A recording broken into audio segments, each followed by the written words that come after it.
Hello everyone, and welcome to Tabletop Obscura presents the Viklander Menagerie. How are we all? Are we doing good? How is my microphone? Because I had some problems with OBS before and I had to get a new one. Midnight Mummy, look. Nyx is definitely up there. Don't get me wrong, at all. Microphone sound good? Thank you, Aura. Also, how are you doing tonight, Aura? Hope you're doing good.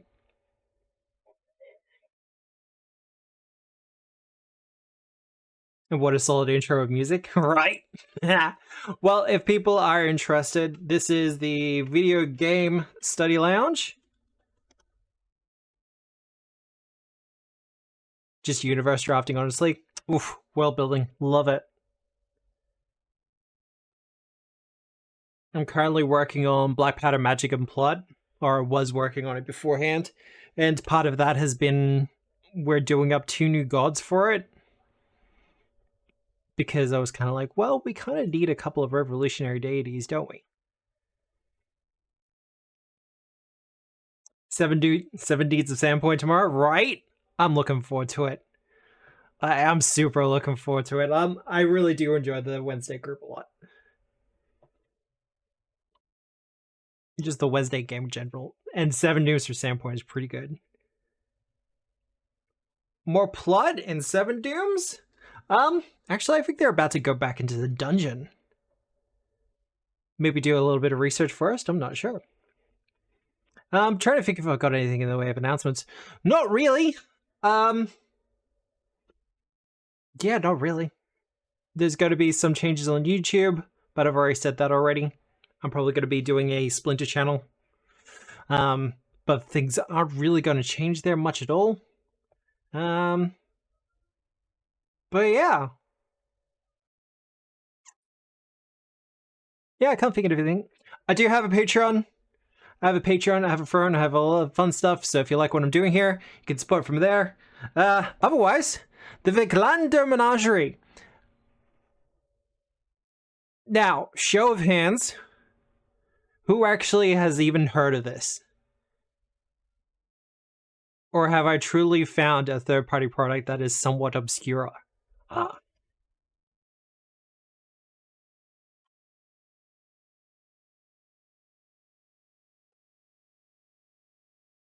Because the backstory for this one, nope. Say years ago, because this was pre-remaster.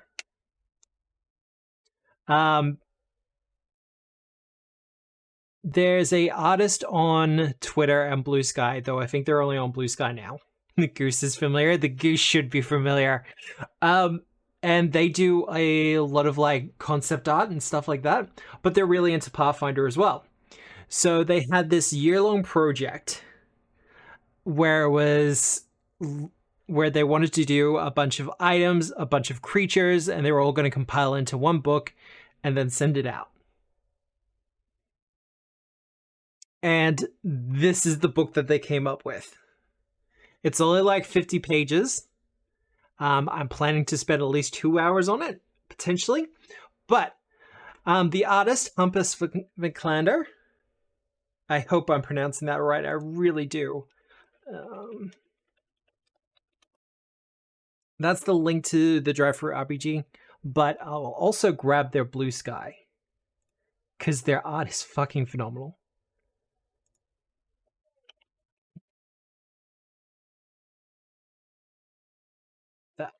That, and that.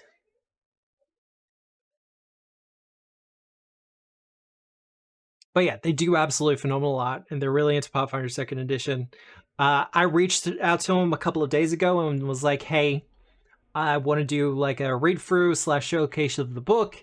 Is there anything you don't want me to show on screen, or do you want me to just skip it altogether? And it was like, fuck no, go for it, show whatever. So that's what we're going to be doing. We're going to be going through the whole thing. But the Goose is probably catching your eyes, because the Goose Hydra catches everyone's eyes. But let us begin. The Viklander Menagerie, trinkets and creatures. I should also point out Dave Nelson, an absolutely fantastic editor for Pathfinder 2nd Edition. He's done work for Paizo. If you look into any of the third-party products, his name is pretty common, just because he's pretty damn good at it. Also, another thing to note, this was pre-remaster, so there's going to be a couple of things that are going to be mismatched or just kind of a little bit off. But that's fine. It's mostly just the formatting and stuff. Forward! I've always doodled, created art, and indulged in fantasy worlds since I was a child. And ever since becoming an adult, a day doesn't go by without me holding a pen and drawing something. However, my personal art has almost always been isolated, standalone pieces without cohesion. So in early 2022, I wish to remedy that by starting up an art project that would combine my two favorite interests, art and Pathfinder. With the Pathfinder 2nd Edition rule set giving context and cohesiveness to my art, while the art could alleviate my writing and homebrew designs. With that, I created and posted Pathfinder homebrew content online for a year, to then polish all that work up and put it into this book under the name of the Viklander Menagerie. With that background out of the way, I want to take this chance to give out some thanks before the proper start of the book.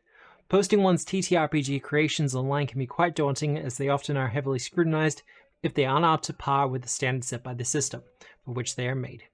However, I'm happy to say that I've never run into this behavior in my entire run of posting homebrew online with the Menagerie. Instead, I've always been met with a positive attitude and genuine feedback that has carried me from being a novice homebrew creator to the designer I am today. So I just wish to say thank you to the online Pathfinder community for that friendly reception, and a special thank you to all of you who took precious time out of your days to share that insightful feedback. This book wouldn't be as marvelous as it is without the input you've given me. I would also like to give thanks to the Pathfinder creators that have reached out for collaboration or joint ventures on projects. If any of you are reading this, it's truly honoring to be asked to join in on many of your cool projects, and I also wish to give you all of my sincerest apologies for always staying relentlessly busy. Pathfinder will always need more cool third-party content, so I hope you will continue to write, paint, and design amazing new marvels for the system. Lastly, I would like to thank you, the reader of this book. Creating third-party content in the TTRPG space can be a bit of a niche, so you picking up and reading this is a huge compliment. I just hope you have as much fun reading about my creations as I had created them. Thank you, and happy reading. Humpus Fee. Welcome to the Viklander Menagerie. We at the Menagerie are happy to see that you've decided to browse our catalog. For a long time, the Menagerie has collected odd trinkets and strange relics, together with a moderate library of information regarding strange and fantastical creatures. Our stores, however, are overflowing, and we cannot simply selfishly hoard these collector's items to ourselves anymore. Although it saddens us to part with some of our collection, you should rejoice for the chance of taking some of these items off our hands. For a small price, of course. As the Viklander Menagerie is no simple collector's hoard anymore, but one of the greatest storefronts of the realm. While other merchants and artisans are sure to offer high-quality goods, those who offer such items of high value often lack in variety when it comes to both price and supply. Here is where the Menagerie collection shines, as we carry weaponry that would make the common blacksmith green with envy, and yet at the same time we offer powerful talismans that can aid any adventurer should their sword arm falter. Together with spying flora that any person with a profession that values deceit and the barter of information would find invaluable. The most unique part of the Menagerie collection, however, might just be our library of texts on creatures. We are wise to study those pages to prepare yourselves against the dangers of the world. As even if you've slain your fair share of ghouls and goblins, you might find that such experience is not enough when you stand face to face with a dragon that swings a blade that's 15 feet long. Nor when your very meal starts to animate and bite back at you. And may we all pray that you never face the wrath of the mighty Gusra. With that, we shall leave you to browse the Menagerie collection undisturbed. We hope that this introduction has piqued your shopping interest, and if you need any help finding a way through these pages, you could always refer to the item and creatures tables together with the glossaries in the back of this book. Happy shopping! Glimmer and some the wise of the Menagerie. You want to be that? Who do you want to be, G-Wizzer? Like, the art throughout this entire book is going to be fantastic. I'm just going to say that out there now. Like, make no mistakes about that.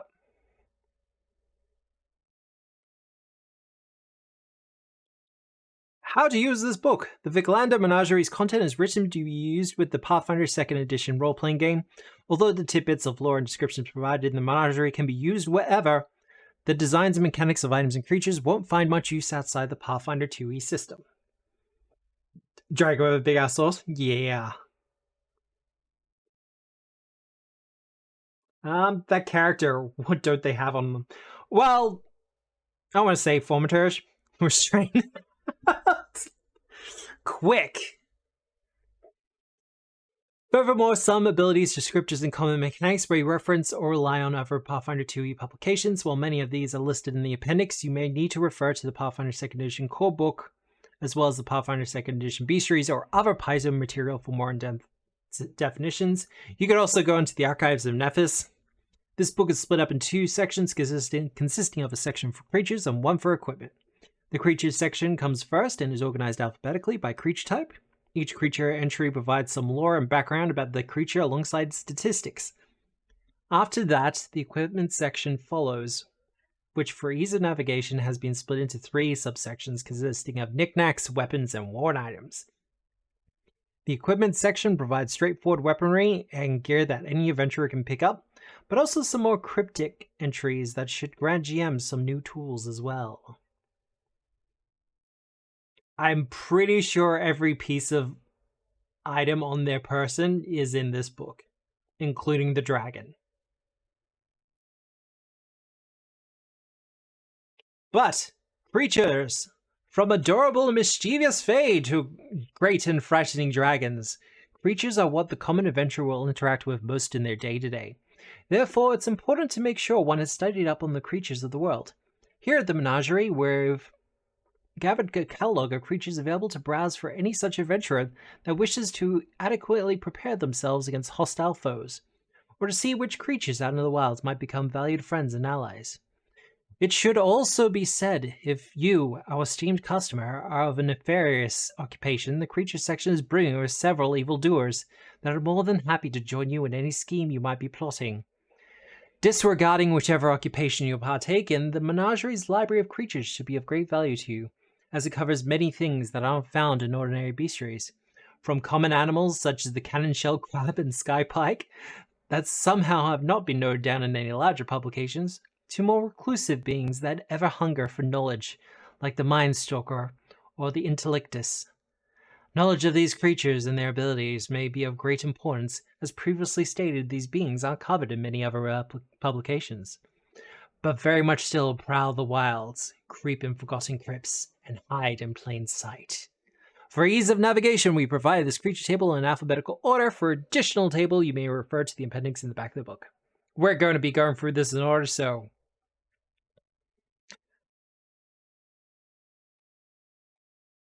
first up, the Oxalot.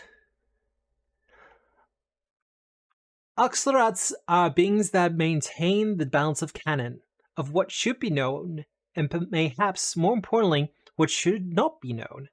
Many adventurers view Oxalorats as allies, as they often provide critical information and guidance to vanquish great disruptive forces in the world. However, scholars and researchers that seek forgotten knowledge are wise to the cautions of the Oxalorats, for whenever an Oxalorat deems that this knowledge should remain forgotten, anyone that knows it will be destroyed. From a distance, an Oxalorat looks very similar to an ordinary wizard wearing long robes, complete with a wide-brimmed hat.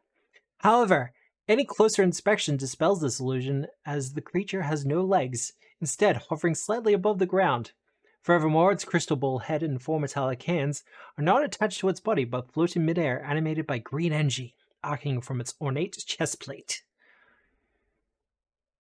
This is one of those creatures that I'm actually really looking forward to putting players up against, or at least showing off 2 players. Because creature level 11 means it's great for mid levels. So it's magic or wizard? Kind of, yeah. Look, I'm not going to argue with you on that one. But I've always been a big fan of I feel like there should be more magic minions, if that makes sense. Like creatures that aren't necessarily designed to be boss monsters that are casters, but just like this is a minion of a greater force. But I will say at level 11, it kind of skirts that boundary, I guess. Because you could absolutely have this guy as a level 1 to 10 campaign major villain. And you could do it pretty easily. But for the most part, lots of skills. A lot of skills. Know-it-all in particular, I find is really fun. They can recall knowledge on any subject with a plus 21% with a plus 21 modifier. So there was a conversation that came up in a Discord server where someone was like, okay, so when would a minion or a henchman ever use society or recall knowledge in general? I'm like, it comes up every now and again. I said like a liar because I had never used it before. But after, what was it? Yeah, it was Sunday night. I used recall knowledge with one of the undead Dullahan they were fighting. And that kind of gave me this meta knowledge that I could pass on to the minions to let them know that, hey, that particular PC has a reactor strike, so let's just stay in combat with them. And with something like a plus 21 modifier, that would cover the PCs from a pretty early stages and onwards. You could have this guy as a mastermind villain very easily. But multiple hands. The Oxalot has 4 hands, allowing it to grab and hold up to 4 items or creatures simultaneously. What's its athletics? Plus 20 to athletics as well. Okay. How does that compare by level, DC? That feels low. Yeah, though, that's super low. Okay, that's not too bad.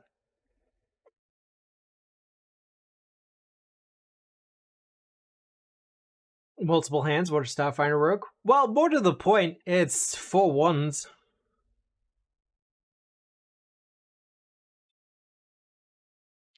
True speech, they can speak and understand any language, that's fine. Regeneration 12. Ooh. We did 12 to chaotic, though. The whole people die when they learn something is very reminiscent of Kira from JoJo 4. Yeah. That would make a bit more sense to me if I'd ever actually watched JoJo. Immunity, death effect, disease, emotion, poison, unconscious, that's fine. Cutting criticism, reaction. Auditory, concentrate, linguistic, mental. An enemy strikes at the Oxalot or an Oxalot's ally within 30 feet of it. The Oxalot can see all the imperfections of the incoming strike and shares them with the attacker, making them waver and doubt their abilities. The target of the strike gains resistance 10 against the strike, and the attacking creature must attempt a DC 30 will save or become clumsy 1. Actually, but weaponized? Yeah. Guides to the Royal Magical Lore, also something that despises metagaming. Look, as a GM, I'm not against metagaming within reason. Like, for instance, if the players come up against a Hydra, if one of the players goes, okay, so we know to kind of go for the critical hits on the heads and then burn the necks. I'm like, yeah, no, like Hydra's a legendary enough, you would know that. I'm not going to make you do a recall knowledge check for it. Killer Crane turns things he touches into bombs and gets progressively more advanced due to reason. But I do like that reaction, though. Helpful advice, also reaction. An ally is about to attempt an attack roll or skill check and has not yet rolled. The Oxalot shares some of its vast knowledge and gives piece of helpful advice, granting the ally a +2 circumstance bonus to their trigger roll. I like that as well. This means he's got reactions to hurt and to harm. Not to hurt and harm, to help and to harm.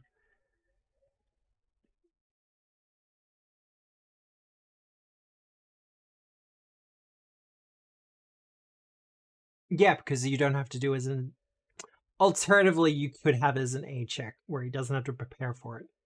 But that's much of muchness. Fist, 23, that's fine. Improved grab. So, improved grab is nasty, because that means he doesn't have to spend an extra action to grab onto someone. And with the 4 hands, he can grab onto 4 people at once. Divine Indicate spells. So the reason these are divine is because it's a monitor. What's his fly speed? Or was it? Fly speed, 25 feet. That's pretty standard.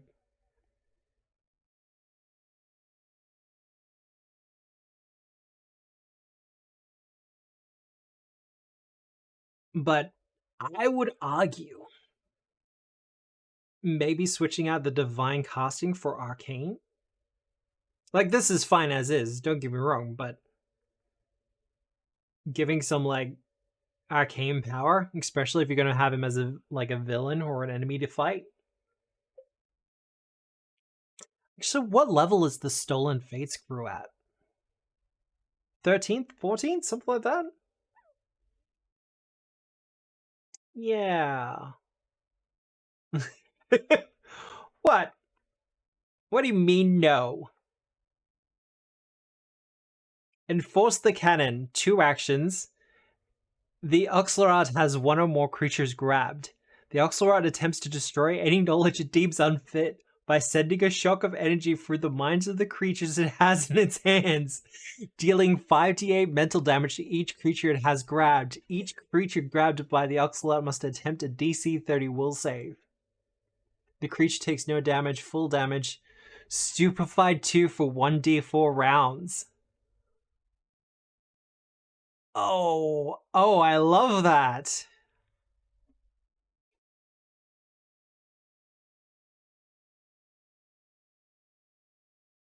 Like, mental damage is one of those ones that's really hard to get a resistance to. Yeah, I might be putting this one into Foundry. Just quietly. Oh, because I've dropped the whole thing about inevitables as well. Oh, this is going to be fantastic. Cool.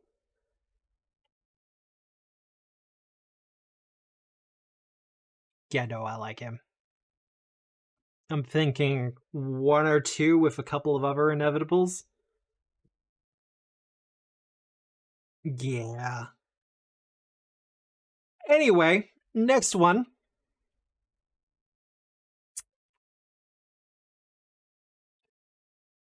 The Flayed Knight is a brutish creature without skin, instead wearing an armored suit from head to toe made up of pure muscle tissue, sinew, and bone that it can shape and stitch into weaponry. A flayed knight is a foul perversion of not only the body of a noble knight, but also their beliefs and ideals. This results in a creature that fights with the same zeal as such a knight, but only for the wishes of their creators, no longer for some greater good. Friend? Friend-shaped? Is that what we're saying?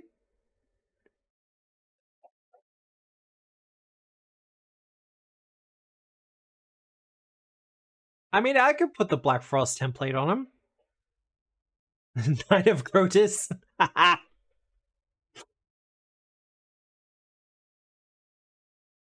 Do they have a ranged attack? They do. Ooh. Alright. Should be pointed out, not undead.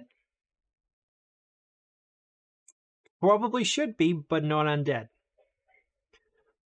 Perception, life sense up to 60 feet. That's good. I did the sweats. Well, ooh. God, I'm gonna have some work to do in Foundry later on. Acrobatics, athletics plus 20, that's fine for a 9th level creature.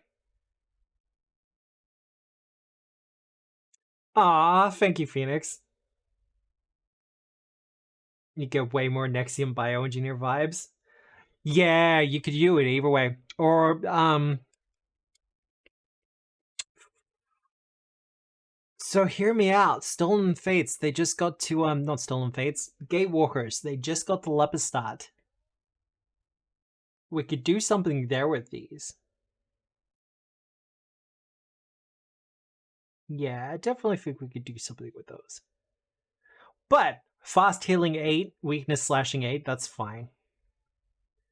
Attack of opportunity, also fine.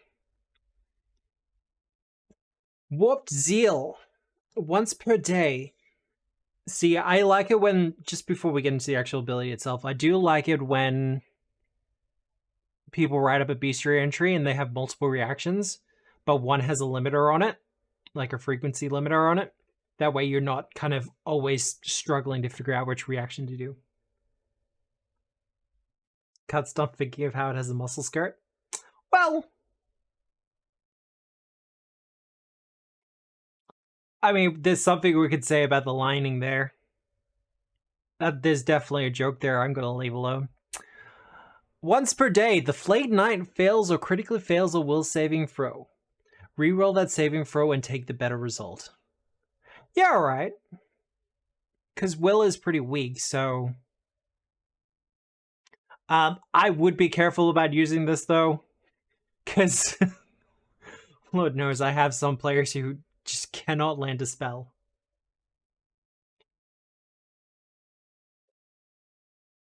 Shifting Arsenal. The Flayed Knight doesn't require an action to draw or switch to a different weapon, and instead simply reshapes its body as part of its strike. Mwah!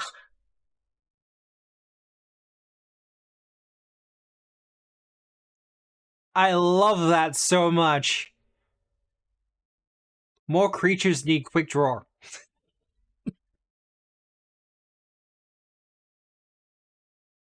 See, the best part is I've, as a part of like buying the book, you also get like the token kit for it as well.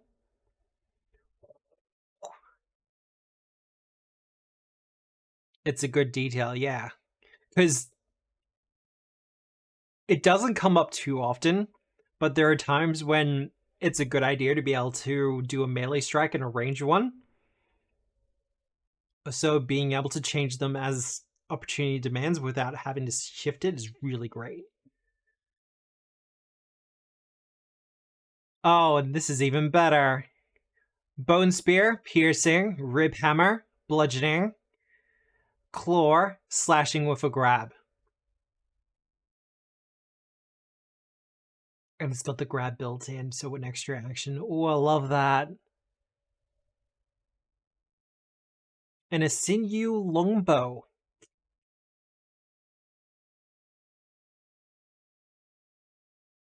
See, yeah, you could absolutely have him take a shot at someone at range and then claw grab. Yeah, look, the combat narrative. Mwah! Charging Onslaught for 3 actions, the Flayed Knight strides up to its speed and strikes once with each of its melee strikes at any point during that movement. Each strike must target a different creature. These attacks count toward the Flayed Knight's multiple attack penalty, but the multiple attack penalty doesn't increase until after the Flayed Knight makes all of its attacks. Ah. See, I probably wouldn't use Charging Onslaught if I have them as a minion assisting a bigger creature. But if it's like one on the party, this is great control. And this will absolutely encourage the players to lock down actions as quickly as possible. Like with his hit points and healing, doing extra damage not going to matter nearly as much as locking down actions. So trips, grabs, anything to slow it down. Eviscerating tendrils. The flayed knight splits its arms into many small bone-tipped tendrils that lashes out against all creatures surrounding it. Creatures within 10 feet of the flayed knight must attempt a DC 27 reflex save or take 2d6 persistent bleed damage. Once again, more crowd control, and I love it.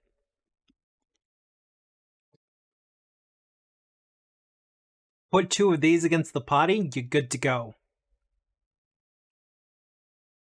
Yeah, I've got like 2 games that could use these guys. Yeah, definitely Gatewalkers.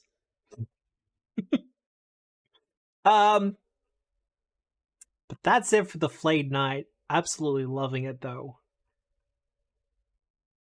The Hungry Pie, because I don't want to be a pie. It's a monster that's very easy to make sound scary. Look, even the sound effects you could provide for it would just be horrible to behold. So this is the Hungry Pie. So, GMs who are new to Pathfinder, if you want to do like a first level adventure and don't necessarily want to throw your players up against rats, have you considered pie? For the most part, hungry pies appear to be ordinary mundane pies with golden crust burnt slightly at the edges and sweet strawberry jam that can be spotted through small slits in its lid. One usually doesn't discover that a hungry pie has a mind of its own until it strikes back against anyone who tries to cut a slice of it. The hungry pie's lid lifts to form a jam-filled mouth, and jam tendrils shoot out to grab onto anyone that gets too close. Most often, hungry pies are used by joking fae or deceitful witches to play deadly tricks on people. However, some wizards employ them in their towers as both bait and traps to deal with unwelcome rats and other pests. Adventurer! Rats in my basement are pilfering my pies! The rat pies. And the clowns throwing hungry cream pies. I have not watched that movie. I've just seen like clips and trailers of it, and just like, you wonder how some things get made. Fae pranks. Hungry pies are often used by Fae in their great many pranks. Sprites are known to trade hungry pies with hags and old crones to then sneak them into towns and villages, where they replace ordinary pies that are cooling on windowsills. Afterwards, the sprites enjoy a luxurious picnic, eating the baked goods of the town while watching from afar as the hungry pies violently lash out against oblivious families, turning dessert into a vicious fight for survival. A clowny fae with a unique minion summoning mechanic throwing pies. I mean, doable. Mahler, who's currently in chat, I believe, had a clown character that threw pies. Surprisingly effective.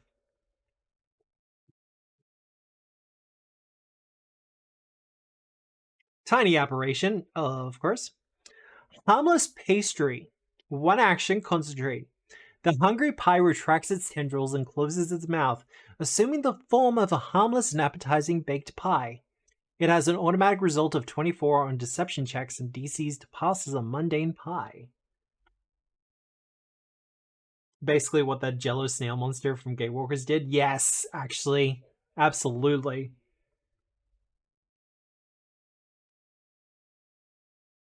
Inedible trigger. Creature touches or physically interacts with the hungry pie while the hungry pie is hiding as a mundane pie using harmless pastry. Effect. The hungry pie makes a tendril strike against the creature interacting with it. Harmless pastry can't be used again until the hungry pie escapes and attempts to redisguise itself. So,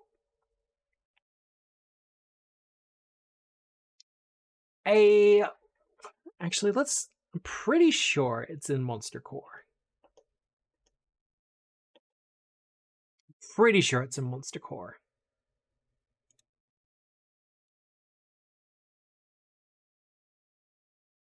Oh, it isn't. Damn. I'd have to look it up. That's fine. But I believe a actual mimic is like creature rating 4 or 5. So you could absolutely have like a mimic in a room and just surrounded by hungry pies. Like I would absolutely love to see this as a swarm or something to that effect. Inedible, speed 15 feet, that's fine. Attach. When the hungry pie hits a target larger than itself with a tendril strike, its sticky tendrils attach to that creature.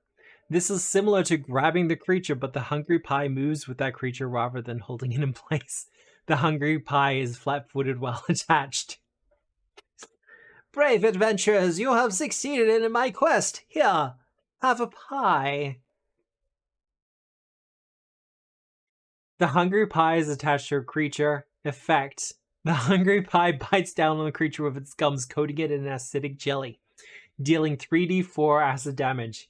In addition, on a failure, the creature becomes sickened for 1 minute. So if Sicken has a duration, well, I mean, you could do it anyway. I'd have to double check it. But yeah, Sicken and the 3d4 acid damage, woof. So cute. Unrelated.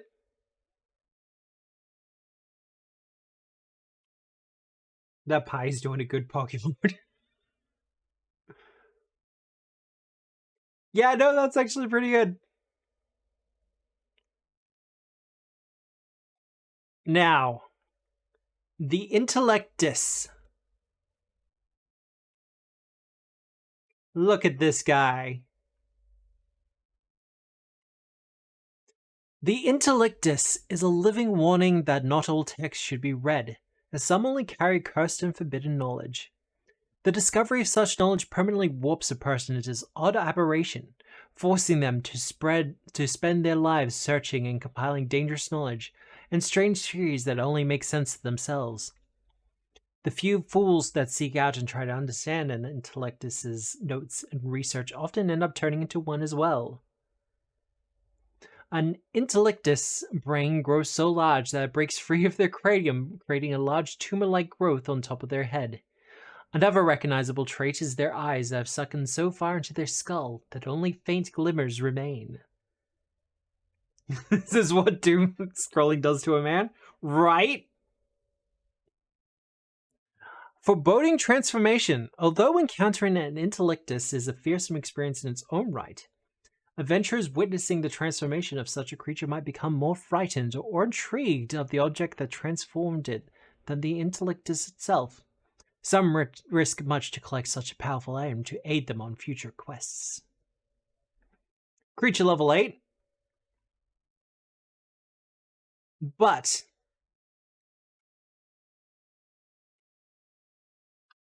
got them bedroom eyes.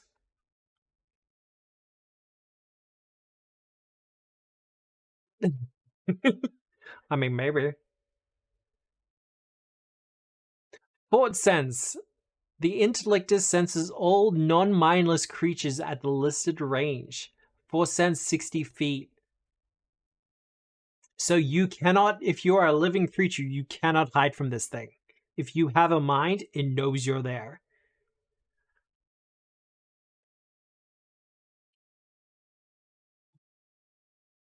Stray thoughts.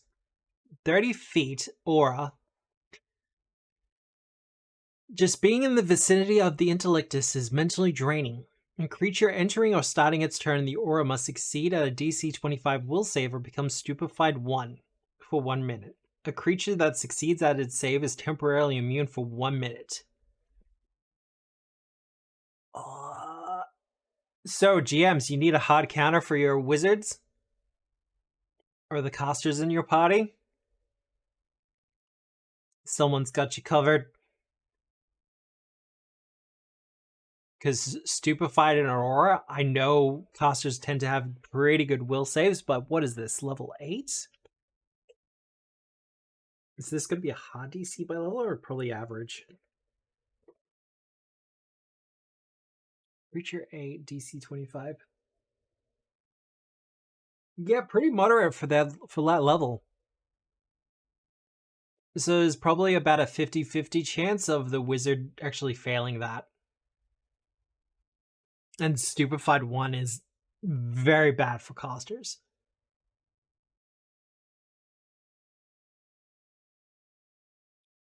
AC 24, that's all fine. You can't confuse it? Oh, that'd be funny. Occult spontaneous spells. I mean, occult does make sense for it. It's very Lovecraftian. Or cosmic horror, as I'm trying to say more often. Phantom Pain, Phantom Prison, Levitate Mind Reading. Lots of thematic choices. Telekinetic Projectile is a cantrip, beautiful. Grim Tendrils, love it. Phantasmal Killer, also great. Very much psychic spells, and I like that. Reaction, Psychic Retaliation. The Intellictus is hit by a melee strike. The Intellictus mentally shares the pain it just felt with its attacker. The creature that struck the Intellictus takes 3d10 mental damage with a DC 27 basic will save. He's got... This is... So the Stray Forts Aura gives him a little bit of defense against casters. Because he kind of just has to get in that 30 feet and they're going to struggle. But with that retaliation, he's also got some stuff to go up against martial attackers as well. He's going to hit them coming and going.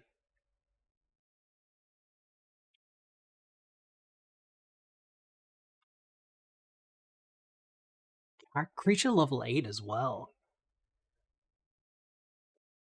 I mean, you could probably use him as like a mid 1 to 10 book boss. But a creature like this, you could absolutely just use as a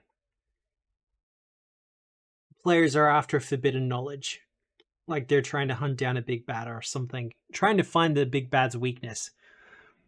So they have to go into forbidden libraries. And the Intellictus is the one who is guarding the library. Or at least is present there. So they have to fight them to get the forbidden knowledge. But what will the forbidden knowledge do to them?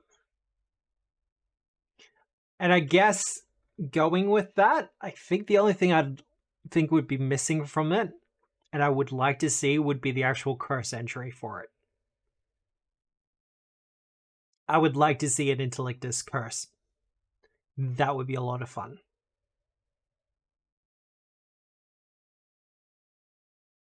Alright, the Mind Hunter! These aberrations look like humanoids crawling on all fours, with their back covered in rubbery grey growths folding like brain flaps. Hey, Air Creator here, just wanted to pop in and say thank you for checking the book out and all the insanity within it. Would love to stick around and see everyone's reactions to my little guys, but time's so dictate that I need to perform my job this morning. That's so good! It's great to see you in here. Yeah, no, we're already enjoying it a lot. And I've been because last time I read this book, it must have been like months ago. And I think I only did something of a flick, but I just love the art and some of the concepts in there. And yes, some of these guys are going to be going into adventures. What? Mind hunters are the results of scholars and academics who hoarded more knowledge than they could manage. They valued the collection knowledge itself over their own being and ego, causing their psyche to collapse in on itself. This creates a creature that is no longer capable of reason or to comprehend any of the knowledge it has collected. Instead, the only thing it knows is that it needs more of it. As these aberrations have lost the ability to make sense of what they know, they no longer have the ability to learn more from the written word. Instead, they stalk the very places they became a mind hunter, to feed on other scholars' minds ripe with knowledge. Even though they cannot read, mind hunters can often be found in old libraries, ancient wizards' towers, or any other place the curious would seek out to satisfy their own hunger for knowledge. Also, did you know that the first time I ran the Intellectus for my players, they crit saved against all the fast plasmal killer spells? The playtest data was skewed. Welp. Look, it happens. It truly does. Speaking of, though, it's been a while since I put this. Here we go. Yeah, sometimes it do be like that. And other times you have a caster who just get every single save they throw out just gets saved against, and it's just like, ugh.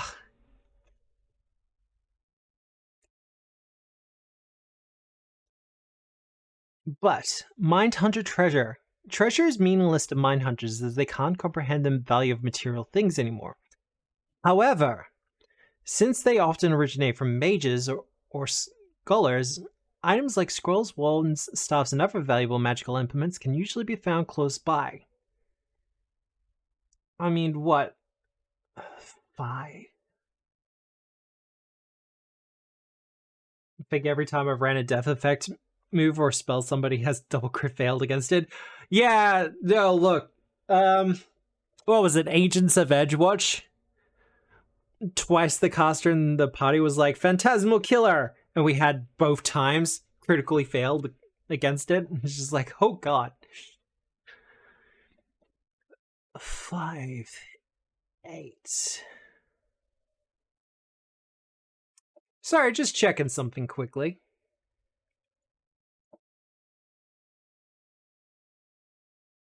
We'll go what? Level 6 party?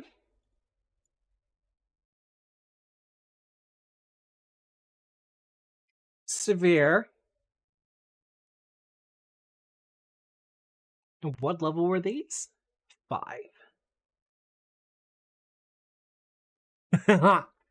Okay, so for severe encounter at level 6, you could put the players up against the Intellectus and a Mindhunter.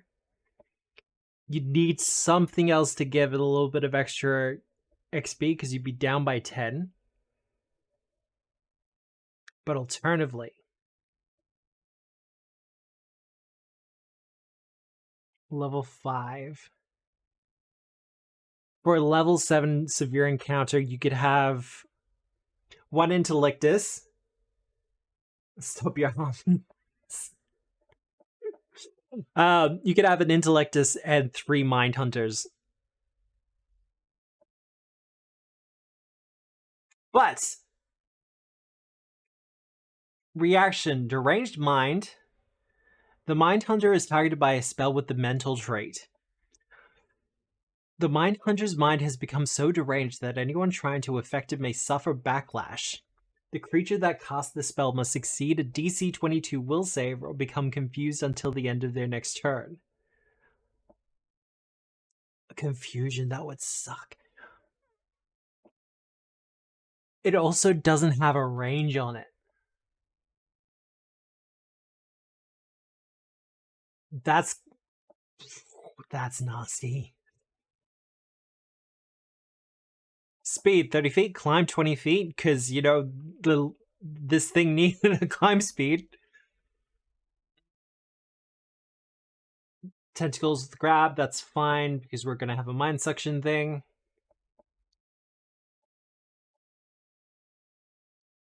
It has constant tongues, so it can speak any language constantly.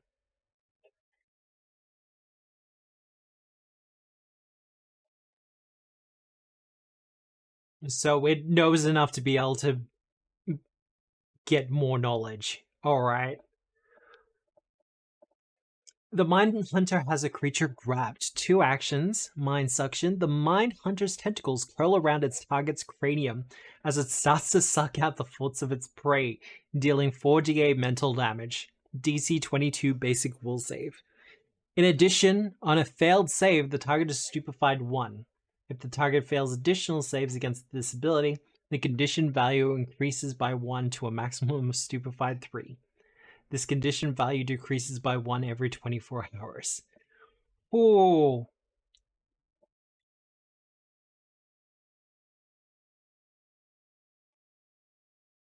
with these kind of aberrations, something like tongues could well be literal.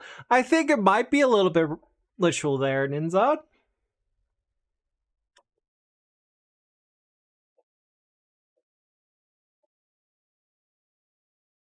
Hey, so 7 dupes for Sandpoint, yeah?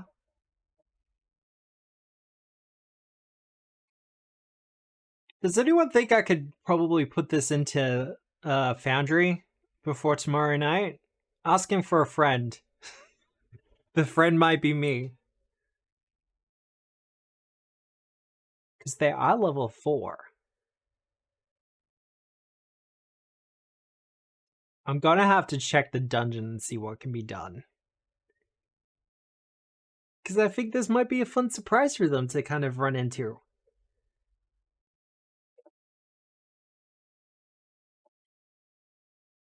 Actually, is Dwarf even watching this? I think he's playing Path of Exile. Shouldn't be that bad. Yeah, they should be fine. Not a lot of casting. Mostly just, oh god, nails. Okay. Look, I'm sure he'll be fine. I'm sure he'll be fine. What level are they? 4. Go moderate. Yeah, I could throw him up against one of these.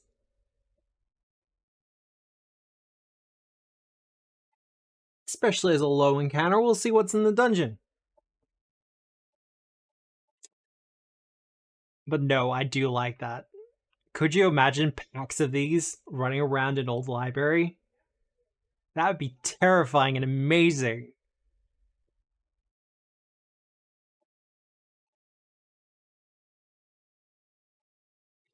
Oh god. Okay, here we go. The cannon shell crab. The cannon shell crab can be easily identified by its dark round shell with blunt spikes that resembles a cannonball or a morning star. The most remarkable thing about the cannon shell crab, though, is not its look, but how it gathers food. It produces a highly reactive gas within itself that it can ignite to propel itself forward with great force. It uses this ability to slam into trees, knocking down fruit that would otherwise be outside its reach.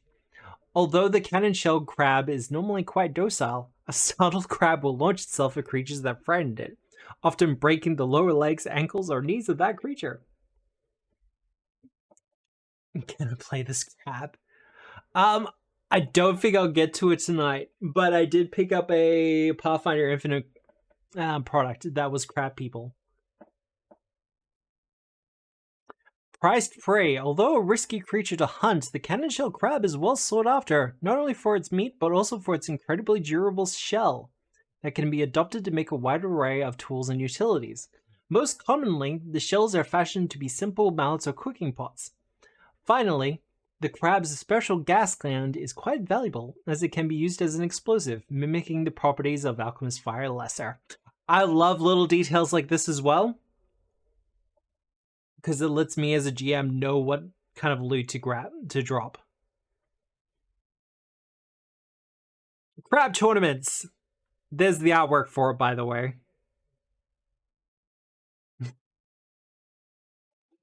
There exist many competitions animals partake in, from simple racing and performance shows to advanced obstacle courses.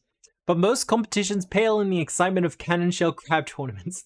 Explosive racing, high jump, long jump, and brick breaking are some of the most common games in a tournament. Whichever crab wins has its shell painted and decorated in the most vivid colors, making sure that anyone who views it knows of its prestige. I'm sure there's a colony of these crawling around on the riverbanks of Alkenstar. Probably. It wouldn't surprise me.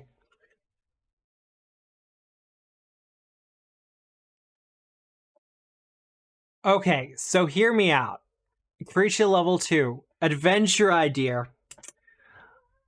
Players show up in town just in time for a local festival. What commentators have for the crab tournaments, right? So players show up. The beach festival is about to begin. But in order to get whatever they're there for, they have to enter the cannon shell crab competition. And in order to enter, they have to catch their own cannon shell crab. hilarity ensues. Resistance is 3, except for bludgeoning. Fair. Crab pirates loading mollusks with cannon shell crabs. This sounds like Yakuza subquest. Look, I've been playing Final Fantasy VII Rebirth, so the second one in the rebuild, like the remake series. I could absolutely see that this is a part of it. Only 2 melee attacks, which is fine. But explosive shelling. 2 actions. The crab belches forth a fiery explosion, propelling itself forward at high speeds. The crab moves up to 40 feet in a straight line, stopping and making a slam strike against the first creature in its line of movement. This movement doesn't trigger reactions, and if the slam is successful, the creature must attempt a DC 18 fortitude save or be knocked prone. In addition, if a creature was standing adjacent to the crab when it started this movement, it is scorched by the explosion and takes 1d6 fire damage. Oh, that's beautiful.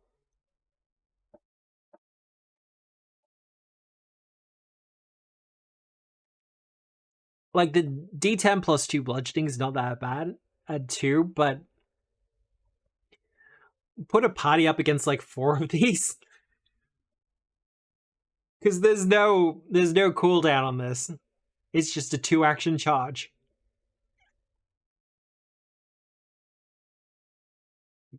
Though,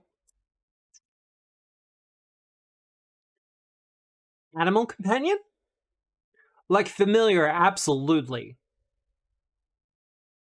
Because how big are they? Small. Oh god, small. So they're the size of like a young bear.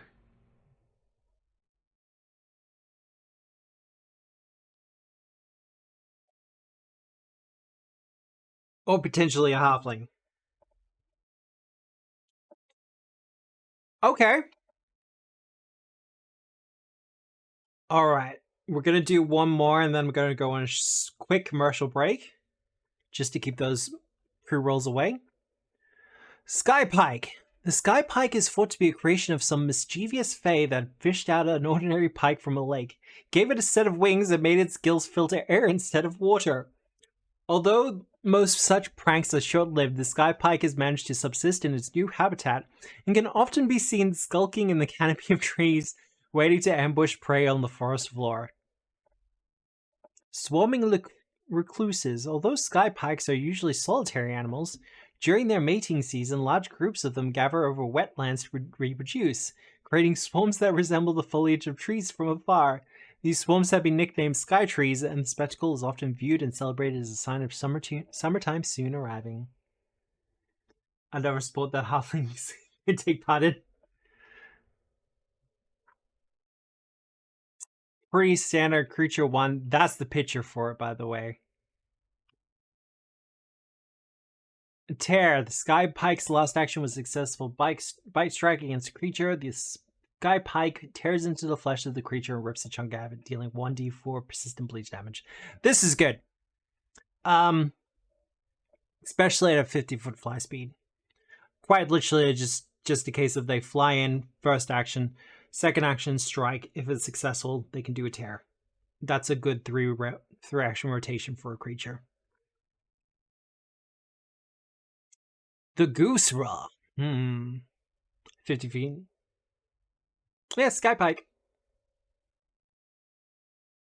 Alright. Before we get to the Goose Raw, because the picture for it is phenomenal, we are going to take a short little break. Just for about 5 minutes. I'm going to refill my water bottle, etc.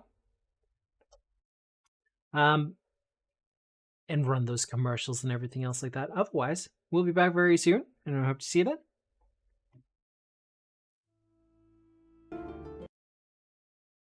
Hello everyone, we have returned. Yeah, sorry about that.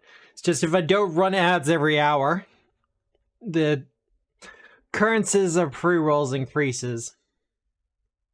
You don't get them because you're so cool? Aw, man. Well, where were we? The Goose-Ra. The Goose-Ra is a huge beast resembling a common goose, but it has 5 heads and stands so tall it looms over most common 2-story buildings. Most would dismiss the beast's existence, relegating it to the realm of fairy tales. But anyone that has ever been chosen by a furious hissing goose knows that the Goose Ra is the fully realized rage these birds carry within their souls. Twitch will start honking if you neglect them, pretty much. Now, just so we know what we're dealing with here. Goose. But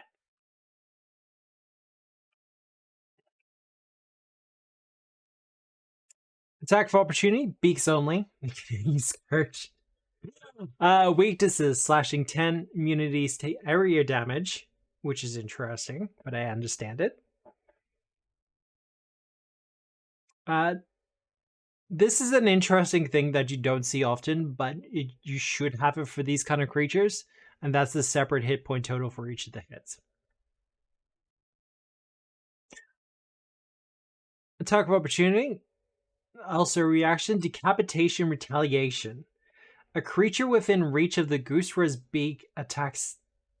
Sorry, a creature within reach of the Goosera's beak attack severs one of the Goosera's heads. The Goosera lashes out in retaliation and makes a beak strike at the creature. If the Goosera has lost 2 or more heads, its strikes become more vicious as the pain fuels its fury. The Goosera's beak strikes gain the fatal D12 trait. In addition, when using Focused Assault, the damage from additional successful attacks change from 2d8 to 2 to 48. So this is a fight that gets hotter as you get into it. Many heads.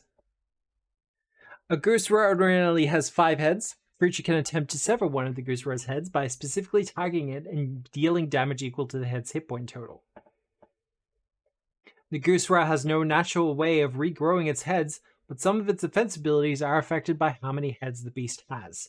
If all 5 heads are destroyed, the Goosera immediately dies.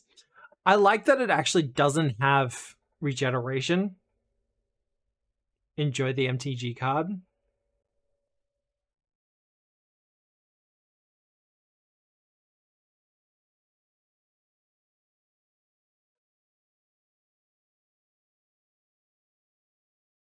I mean, you can put that in server if you like it, Grogan.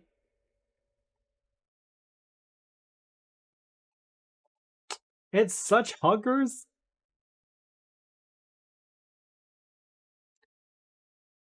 Fatal D12, yeah, look. But because it doesn't have regeneration, I'm happier with it. Because with the Hydra in particular, when you remove a head and it regrows, that can be very annoying. Honestly, if we're talking about a high-level Hydra creature, I'd probably rather run this one than I would an actual Hydra. Multiple opportunities. The Goosera gains an extra reaction per round for each of its heads beyond the first, which it can only use to make attacks of opportunity or decapitation retaliations. It can't use more than one reaction on the same triggering action, even if a creature leaves several squares within its reach, and the Goosera must use a different head for each attack of opportunity or decapitation retaliation it makes. Whenever one of the Goosera's heads is severed, the Goosera loses one of its extra reactions per round. That's standard for a Hydra as well.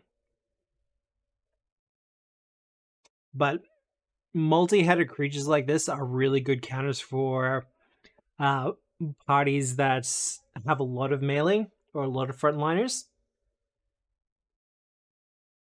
Not the heads! A studied scholar might know that although the Goosera shares many attributes with the legendary Hydra, it does lack the Hydra's distinctive ability to regenerate its heads. Due to this information, many assume the simplest way to dispatch of a Goosera is through decapitation.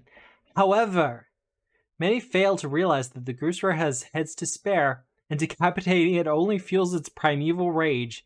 This assumption has put many seasoned monster hunters to an early grave, and anyone that wants to avoid the same fate needs to consider if it's more dangerous to fight several geese heads or a single ferocious goose.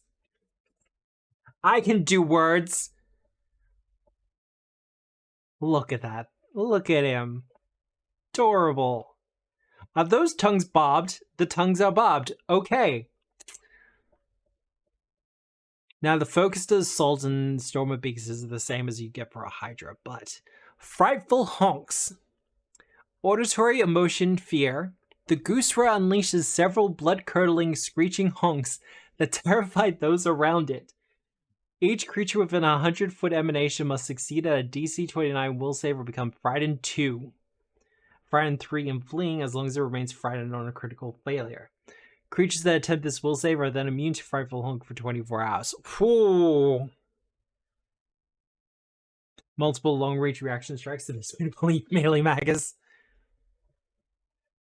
This thing is scarier than the Meat Knight? I don't know. I have more uses for the Meat Knight.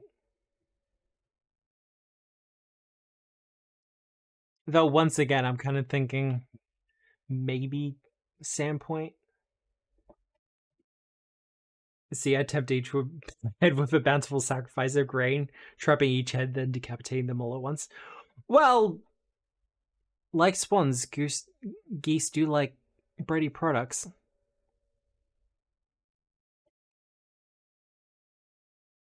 See, now I'm just imagining like some evil plot to lure a Goosera to a town using like loaves of bread.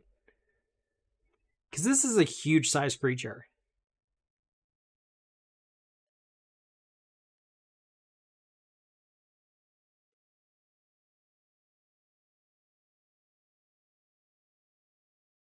Yeah, I like him. Oh, okay, so I have converted a couple of monsters already, and one of them was the Candle Pup.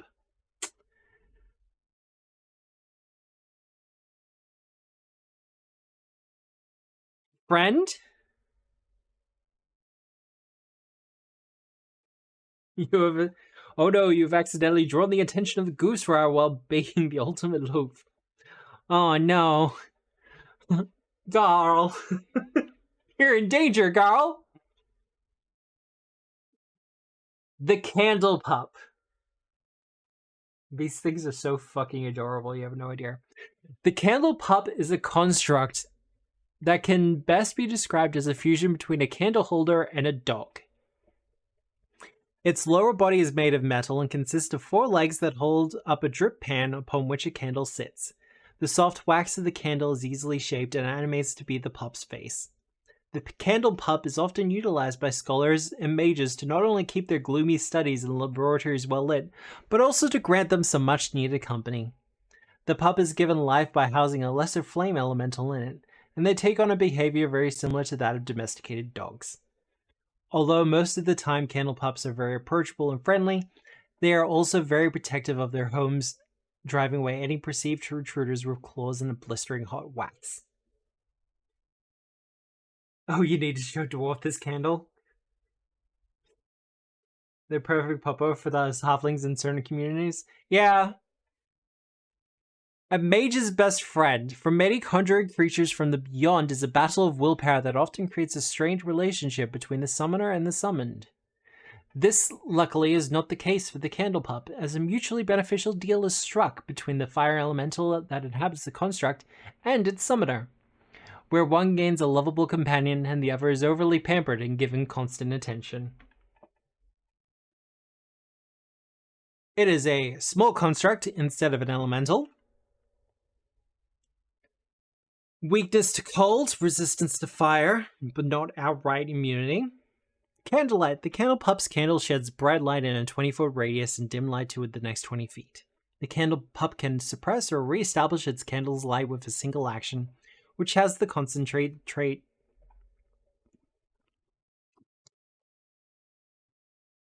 Two actions, Wax Globe. The Candle Pup focuses its fire, heating up a globe of wax and hurling it towards the target. The Candle Pup makes a ranged strike with a +11 modifier against a creature within 30 feet. On a hit, the target takes 46 fire damage and takes a -10 foot penalty to its speeds until the end of its next turn. On a critical hit, the target is also restrained. The DC to escape the wax is 18, and while being restrained, the target takes 1d4 persistent fire damage. From the wax, presumably. Now, if they're into it, we can't really help.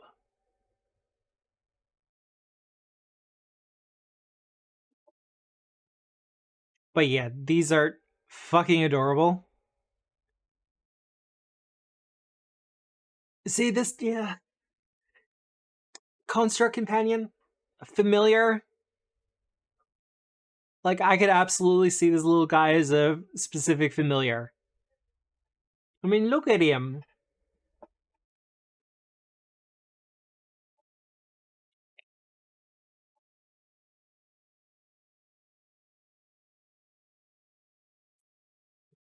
I'm getting too many ideas. This is not good. There needs to be 3D candle handle holders. Oh, just for like 3D printing and stuff like that. I'd probably use candles more often then. Not sure what you'd do about the tail though. Alright.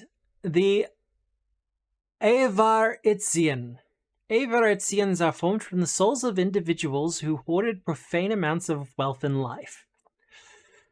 As demons, they latch onto mortals and their communities like parasites, stalking them and stealing all wealth they can get their hands on until their victims no longer have the means to go on and perish from poverty. It is not unheard of for greed demons to trade and make deals with mortals. Sometimes they even lend wealth to them at an interest. This seldom ends well for the mortal, as unlike devils, greed demons do not care for the details of the original deal I was struck and will often change the terms as they see fit. In their true form, these demons appear as horned, hooded humanoids clad in tattered rags. Inside their hoods, no face can be seen, as it instead overflows with coinage. They always carry a sack of treasure in one hand, while their other appendage is that of a powerful, snapping crustacean claw. Avarisparitzi. Oh, of course, Avaritzian. That makes a little more sense. But that's what they look like. Like, I love that design. That's just great. Creature level 7. It is a demon and a fiend. Most demons leave nothing to be collected after they've been slain. Instead, they return to their home plane along with their possessions. Avaritzians, on the other hand, are demons who spend all their time stealing and hoarding things from their surroundings, meaning whatever treasures they have gathered before being slain are left as a prize pool for whoever vanquished the demon. I do like a bad guy with a built-in treasure sack. An Avaritzian fuels itself by taking and stealing from others. Therefore, the act of giving away and gifting things harms them. If an Avaritzian fails a save against the spell Charitable Urge, or similar effects that have forced them to partake in charity, it takes 3d8 mental damage. You definitely run this guy right. PF needs more thematic demons. I agree, actually. I do wholeheartedly agree. Gritty Claw reaction. A creature rolls a critical failure on a melee weapon strike against the Avaritzian, and the Avaritzian doesn't have a creature grabbed in his claw. They attempt to disarm the creature. Oh god, they can beat people to death with their treasure sack. Good one of these fucks with a horde of coin mimics. Yeah. No, absolutely. Change shape. Dimension door and a demon, that's pretty standard. Dazzling wealth. The Avaritzian spins, displaying its sparkling and shining wealth. All non-demons in a 20-foot emanation must attempt a DC 24 will save. Dazzle, dazzle, dazzle blinded. That's pretty standard, but I can dig it. Wait, swallow whole? How big is it? It's a medium-sized creature. This is a medium-sized creature that can swallow another medium-sized creature. The Avaritzian stuffs their target into a pocket space inside the treasure sack where the target is battered by coins. Oh god. If the Avaritzian sack is disarmed, any creature inside can spend an interact action to free themselves without having to rupture the sack. A good reason for disarm. a very thematic reason to have it as well. It's kind of swarm creature, both coins. Well, I mean, let's look at its nothing specific for swarm type stuff. But having a coin swarm, I'm not sure if they have it. Would be pretty easy with these guys. Once again, having like a swarm or two with them assisting would make for a good fight. Oh, here we go. Let's see. Coin Fiends, level 1, tiny demons. Coin Fiends are tiny demons who revel in greed and wealth. Their bodies resemble coin pouches sitting on 4 canine legs with golden paws. Although normally appearing as an unassuming coin pouch, the coin fiend can split its body open to reveal a leathery maw hungry for coins. Most coin fiends slip into the ordinary world to hound the greedy by hiding in and feasting on their treasure hoards, eating coins, trinkets, and any other forms of material wealth they can fit down their maws. Level 1, I have to check. Level 7, a bit too far apart. Some of the wealthy elite chose to work with these demons rather than be robbed by them, ordering them to guard their treasure hoards in exchange of a steady flow of coinage for the fiend. Most of the time, these relationships are short-lived, as set wages seldom satisfies the coin fiend's hunger for wealth. I would appreciate that these monsters have been thematically grouped. I prefer it over level sorting. I do as well. My general consideration is I'd like one creature per page, just because I don't like the splitting between them. I would rather have a gap or something there, but that's more a personal thing than anything else. Pricey distraction. Although dangerous, the hunger of a coin feed is something that can be exploited. For those who can afford, tossing a coin feed a handful of gold will momentarily distract it, as the feed descends to feed on the coinage. It should be said, though, that this distraction is short-lived, as the coin fiend's hunger will yearn for more wealth from whoever tossed the gold in the first place.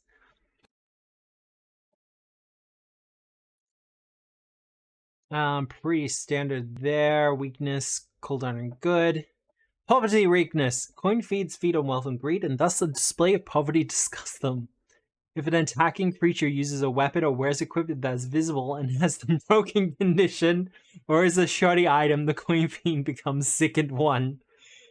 Oh no. Whenever treasure camouflage, one action whenever the coin feed hides among treasure. Yeah, that has the deception check. Greedy ambush. The coin fiend makes a bite strike against the triggering creature. Greedy ambush can be used until, yeah, that's similar to the pie. I've made the first one. Hungry for more. The more wealth a target carries, the more ferocious the coin feed attacks become. Peasants. For every 25 gold piece worth of coinage a creature carries, the coin feed gets the cumulative +1 circumstance bonus to attacks and increases the die of the 9 attack by 1 step to a maximum of a +3 circumstance bonus and d12 damage die. Hungry for more stacks with itself, but not other similar effects. That's brutal. Level 1, +12, d12 +3 with d4 evil. Ooh.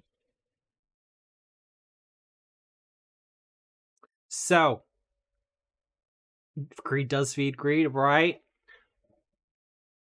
So, players have just successfully gotten their first big loot pile, like defeated an evil creature or something like that. And as they're just stuffing their bags filled with the gold pieces, this thing comes out.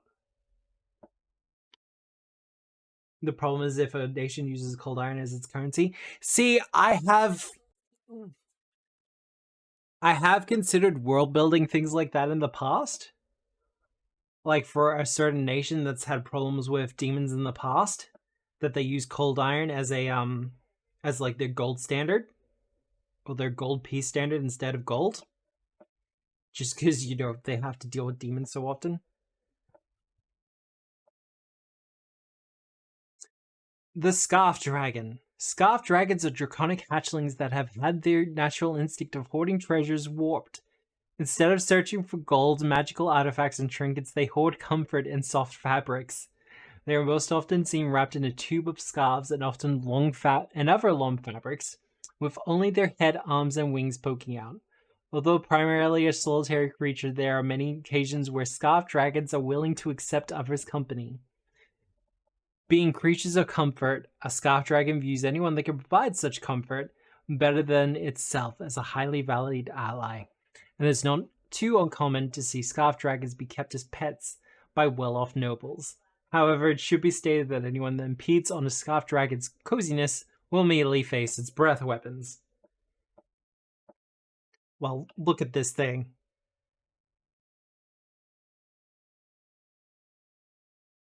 Like, look at that thing. Actually, I need to grab this for something. 1 second.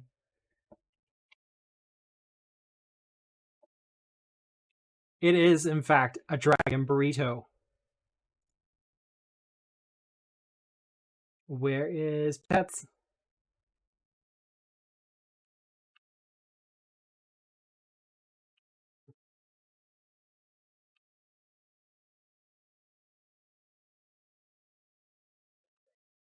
You know what? That'll do.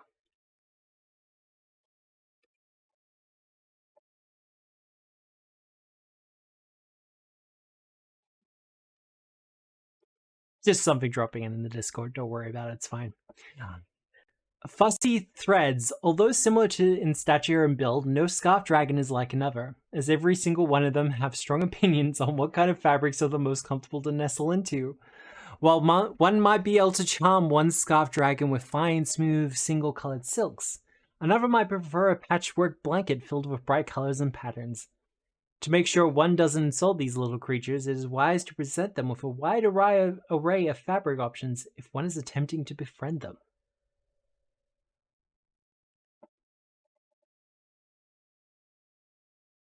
So, small dragons. HP 30, that's pretty fine. Reaction, mess of fabric. The scarf dragon is targeted by a melee attack. The scarf dragon twirls within its scarves, making it difficult to target. It gains a +2 circumstance bonus AC against the triggering attack. After the attack resolves, the dragon strides or flies up to 10 feet. Brand savvy scarf dragons are the worst. I'm sorry, I only accept scarves of supreme value. It has Draconic Frenzy as well. That's amazing. Breath Weapon. Incapacitation, mental, and sleep. The Scarf Dragon breathes a cloud of fine glittering sand in a 10-foot cone, causing creatures to become drowsy. Each creature in the area must succeed at a DC 17 Fortitude save. Level 2. I think that's about... Yeah, that's about average. Or become clumsy 2 for 1d4 rounds. On a critical failure, the creatures fall asleep, becoming conscious for 1 minute. Scarf Dragon after Dragonhide. Well, I mean, Q-bones exist.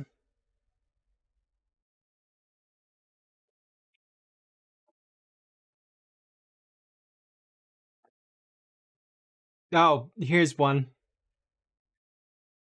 Weapon-wielding adult green dragon.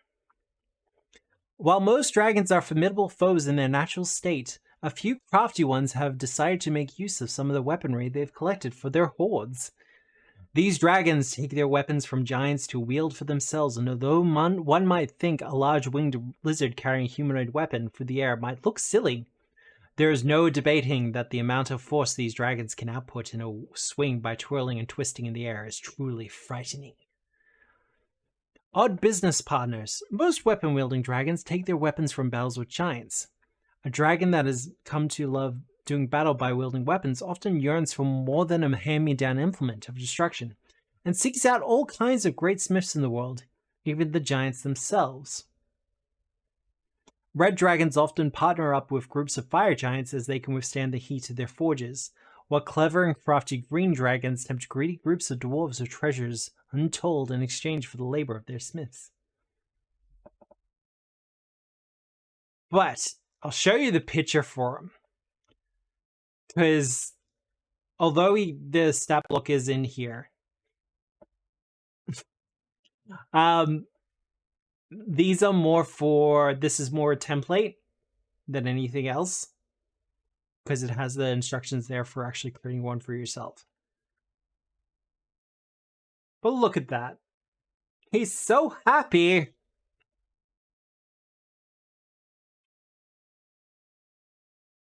Any true dragon can become a weapon-wielding dragon, although it's rare for a younger dragon to become one, as they seldom have a sufficient horde to choose an appropriate weapon from. However, with the dragon focusing on learning how to wield and battle with a weapon, it loses the Draconic Frenzy ability, its breath weapon, special strike, and its claw strike. Which is fine. I hope there's a good replacement for breath weapon, though.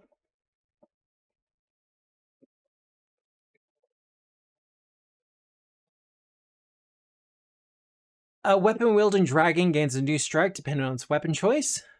The strike's damage die is dependent on what type of weapon the dragon wields. The breath weapon feels a little bit like overkill there. That's Nate not learned. I think there is a replacement for it. For example, if the dragon were to wield a longsword, damage die would be a D8. Okay, that's pretty straightforward. See, now I'm just... Ooh, the,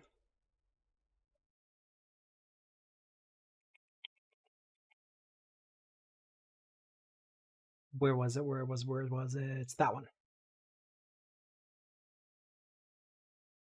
Fortune. No, not fortune. Where was it? Horned? Yes. Oh no, that is a fortune dragon. Okay. So, we grab the fortune dragon and we make it into one of the weapon-wielding ones. That makes sense to me.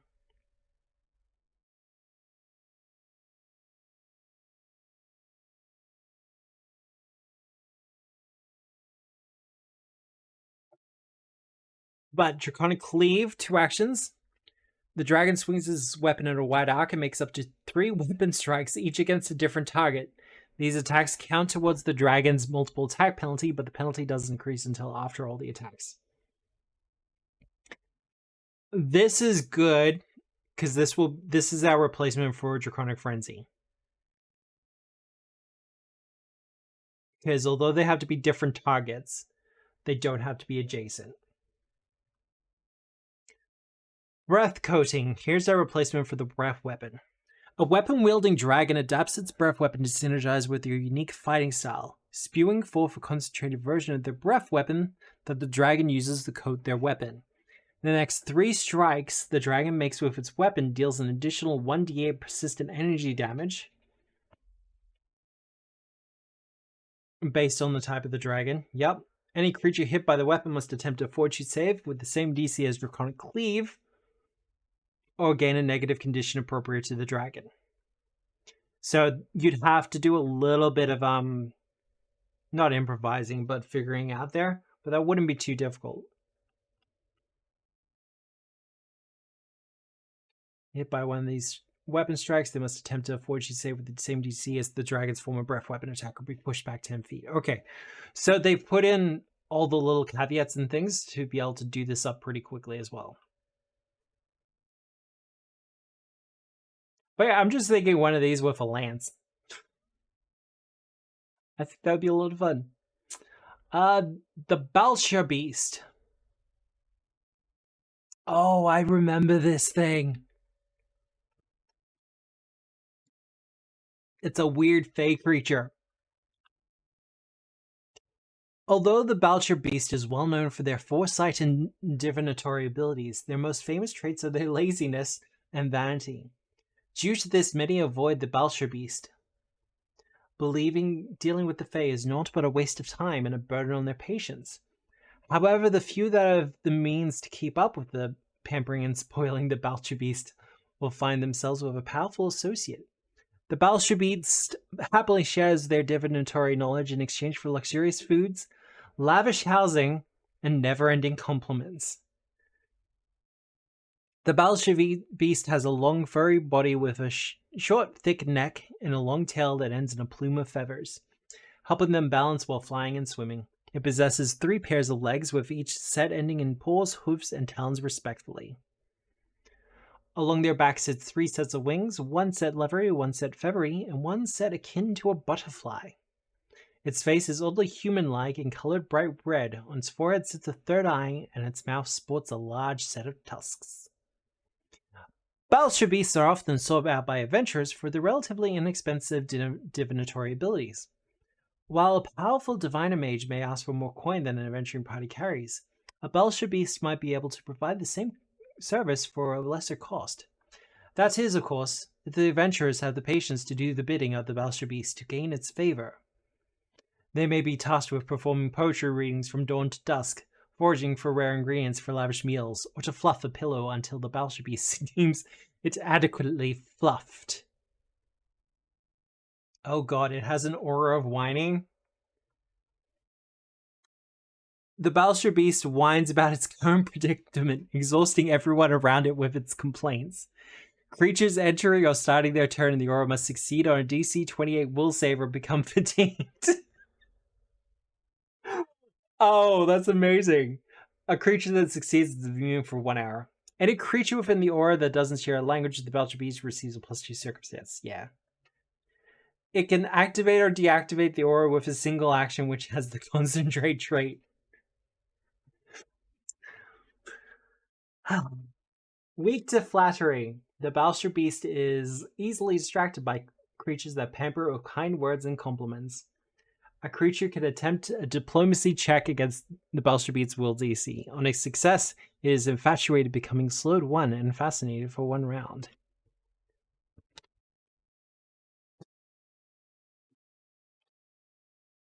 I feel like that aura should have the linguistic trait. Potentially.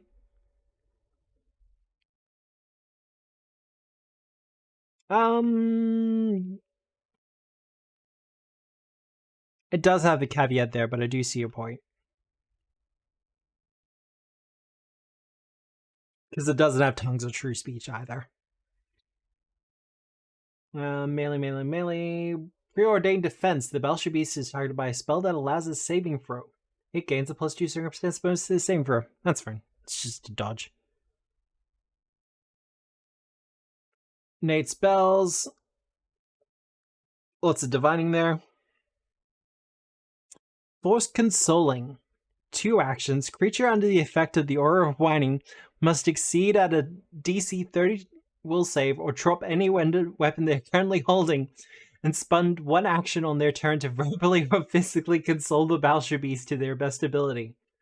If the Bolshevik attempts a hostile action towards a creature under the effect of Forced Consoling or any of its allies, the effect immediately ends.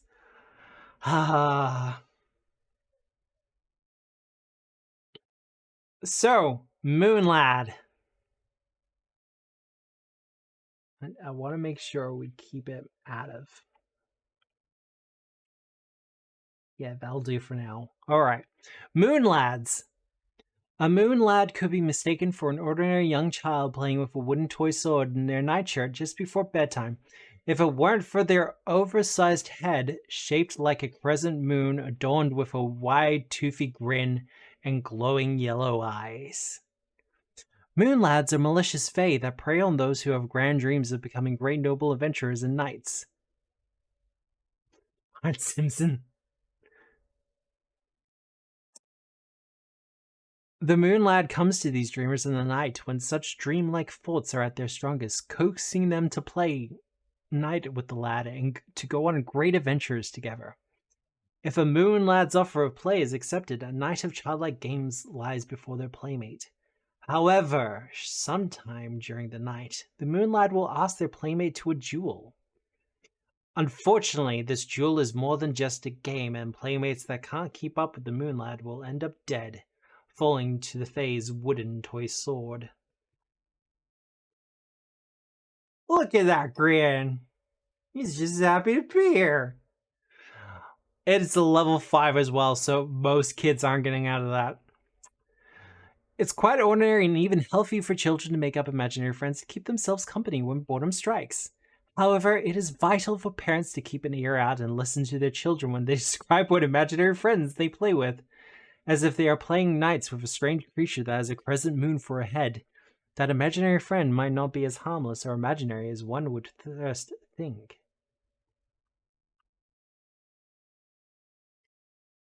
Mostly pretty standard. Has a shield though, so that's something to always keep in mind. Illusionary disguises a... Whoa, see, that's nasty. Dream Crusher. 2 actions. The Moon Lad attempts to crush any dreams or notions the target has about being a capable combatant by dealing it a heavy blow with nothing but its toy sword. The Moon Lad makes a toy sword strike. If it is successful, the target must make a DC 22 will save or take an additional 2d4 persistent mental damage from the strike. Alright. A Night story. 2 actions. The Moon Lad recites a bedtime story about chivalrous knights making those around it drowsy. Each creature within 30 feet must attempt a DC 22 will save. Stupefied and fatigued. Stupefied 1, fatigued and falls unconscious.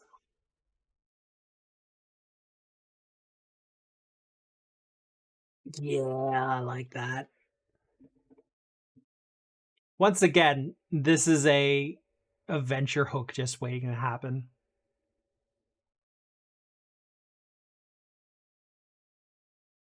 A Jewel Till Dawn. Folk haunted by a moon lad are adventurers that wish to dispatch of it. While engaging in the Fae's customs may engage in the moon lad's favorite game, a Jewel Till Dawn. Although deadly, if completed, the moon lad will be satisfied and stop haunting the person that completed the game, or any other person that person names. To engage in a Jewel Till Dawn, one simply has to ask the moon lad to play, resulting in one becoming its playmate.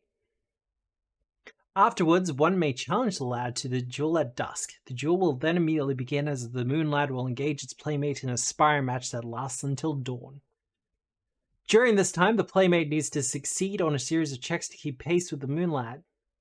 So, athletics, performance, fortitude. If any of these checks fail, the moon lad will start to outpace its playmate, making the playmate fatigued for 24 hours. At this point, the moon lad will simply attempt to kill its playmate, triggering encounter mode. Yeah. However, if a creature were to succeed on all 3 checks, the duel will end at dawn with the moon lad considering them a most worthy playmate. And, in addition of stopping to haunt the playmate, the moon lad gifts them the true form of their toy sword, a +1 striking shifting silver short sword. I actually wouldn't mind having a specific weapon for it.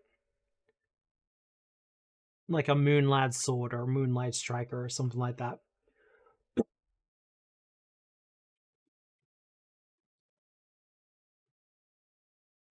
Right.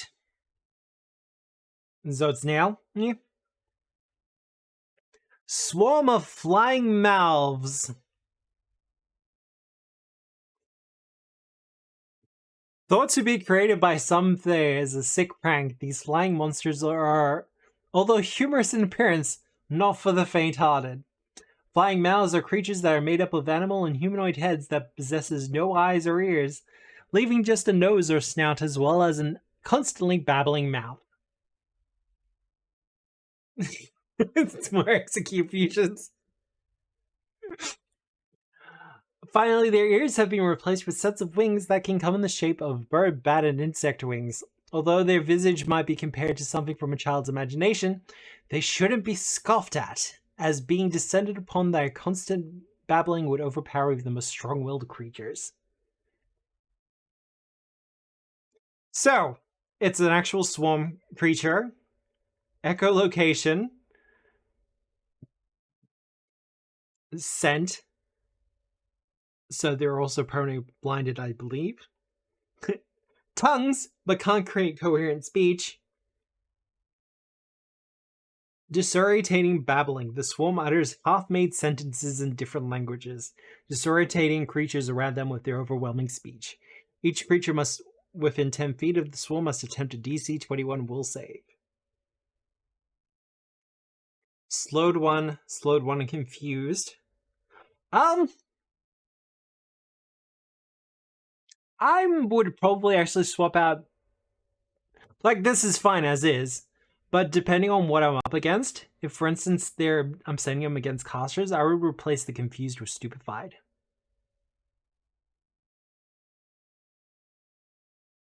Just because I think that'd be fun. Well, yeah, I like them. They're durable. Oh, there's a swarm bites. 3d6 piercing. Yeah, that's fine. Jacko Toad. The Jacko Toad resembles an enormous toad with its body formed from a pumpkin and its legs made from thick, verdant vines. Inside its mouth, a warm fire burns, giving them a striking resemblance to a hand-carved jack-o'-lantern. The Jacko Toad is a plant that is kept as an ambush predator in gardens to keep them free from pests. However, the Jacko Toad's appetite is massive, and the plant often grows to the size where pests aren't enough to sate its hunger. Instead, it turns to eat the gardeners that originally planted it. Aw, he looks familiar.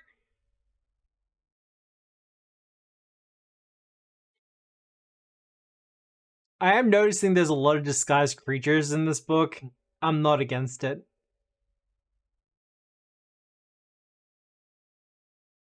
Tongue grabbed. A creature can sever the tongue. Yeah, that's pretty standard for a frog attack. Swallow whole. 1 medium creature. D4 plus 4. And persistent fire damage as well. I mean, that makes sense, but... Fiery demise. When a Jacko Toad dies, its fiery core explodes in a blast of freshly roasted pumpkin chunks and hot flames that deals 1d6 bludgeoning damage and 2d6 fire damage in a 15-foot burst. If a creature is swallowed whole by the Jacko Toad when it explodes, they treat the result as 1 degree worse. Creature level 4 as well. See, I'm getting together the idea for a really, like, twisted, like, harvest festival or something, where the Fae have come along and done some real mischief to a place.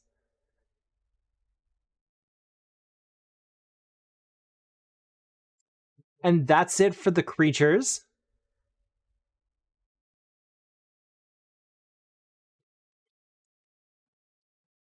Yeah, look. It has been a little while since I've actually gone through this book, but some of these are going to be getting instant use, yeah? Like, tomorrow night, instant use. Especially, what was he? Apparition. Like, one farmer who loses each year makes a deal with the Fae, and this is the pumpkin they enter. Right?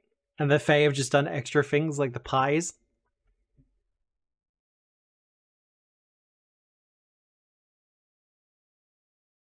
Returns now.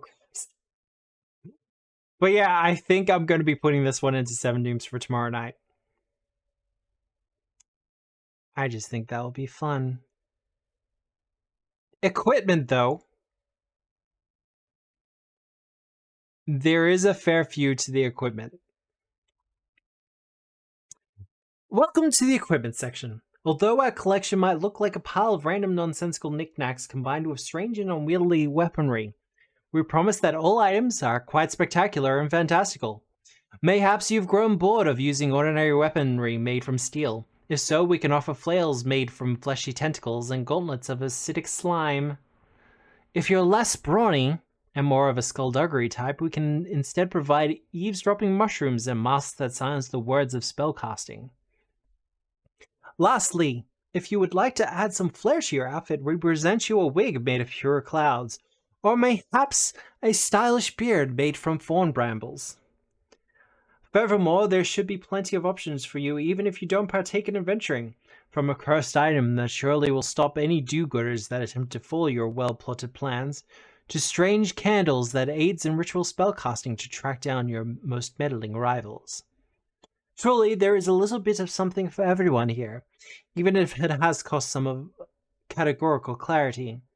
Do not fret though, as this section can still be easily navigated by subsections. Under the knickknack section, you'll mostly find held items, and the war items and weaponry subsections are quite self-explanatory.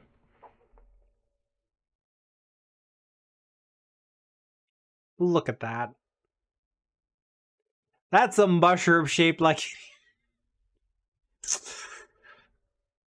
Yep. Alright, blood candles. If I think this is what I think it is. There was a spell in first edition, and I think it was called blood cartography as well, where you could turn someone's back into a treasure map. A blood candle is made from black wax. Candle can be used to detect members of the bloodline, but its greater uses for ritual spell casting. When lit, the candle burns with a faint red flame, trails multiple arrows, and pointed to those creatures as well. If more than one creature is connected to the bloodline and is within range of the spell, okay, so you can use this for tracking people down. You splatter wax from the lit candle upon your target. Attempt a melee strike with the candle, freeing the candle as a simple weapon. This strike deals no damage, however, if it is successful, the target is splattered with warm, sticky wax, and if the target shares the bloodline with the blood of the candle, you can always sense the direction of the target as long as you hold the lit candle. You could do some really creepy stuff with that.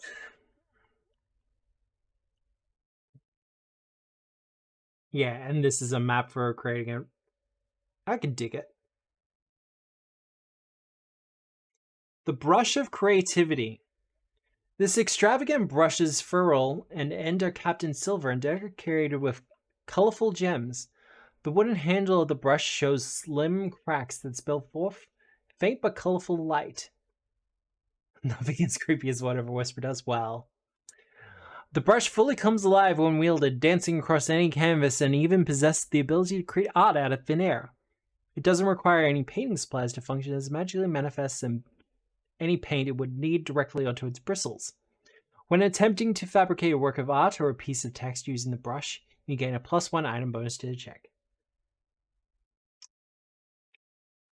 2 actions, once per hour. With precise strokes, you manifest a piece of art into 3-dimensional space, casting 2nd level illusionary object.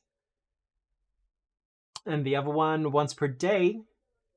With flowing arm movements, you bring your art truly to life, casting 4th level illusionary creature in an empty space adjacent to you. Spell's DC is 27, any spell attack roll is 17, and the spell brush has an 18 to deception or performance checks to mimic as a creature. You can sustain the spell as normal. You've seen this Persona boss? Yeah, I think I have too. The Garden Ear. An uncommon consumable. This ear-shaped mushroom was originally created to spy on nobles plotting nefarious actions in the sanctity of their estate's grand gardens. Nowadays, it is a tool used by any morally dubious gardener who doesn't frown upon selling gossip to make some extra coin. When planted into soil, the garden ear records all sound within a 30-foot radius. If the garden ear is then plucked and placed to your ear, its mycelium will reach into your ear canal, and form a psychic connection through your auditory nerve. The garden ear will then, over the span of 1 minute, transfer the last hour of its recorded information to you. Afterwards, the garden ear wilts and crumbles into dust.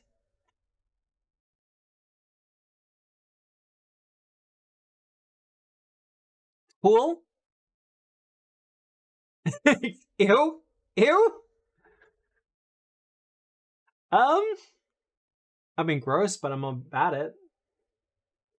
That's how we get The Last of Us. Well, see, now I'm just imagining a creature that's overused them. Just like just has all of them just like sticking out from the sides of its heads like horns. like mutated ears that look like mushrooms. Giving basket. Item level 6, illusionary conjuration. This basket is filled with chocolate eggs, colorful feathers, and a stitched together bunny doll. I enjoy the forbidden Q-tips, but not that much. It also holds enough space to store an additional 5 objects of light bulk. Attempting to make more space by removing the eggs and feathers from the basket results in the basket magically refilling itself with new eggs and feathers, while the removed eggs and feathers seem to disappear or become magically hidden. If the bunny doll is removed, it will simply reappear into the basket as it had never left. Once per hour, the basket casts first level 4 full gift as the bunny doll comes to life, grabs onto, and teleports with one of the 5 objects you may have stored in the basket. If you have stored no objects in the basket, it will simply teleport a chocolate egg to the target of the spell. Afterwards, the bunny returns to the basket, sitting still. Once per day, the basket shrouds you in a cloud of twilight, casting first level invisibility. I actually kind of like that.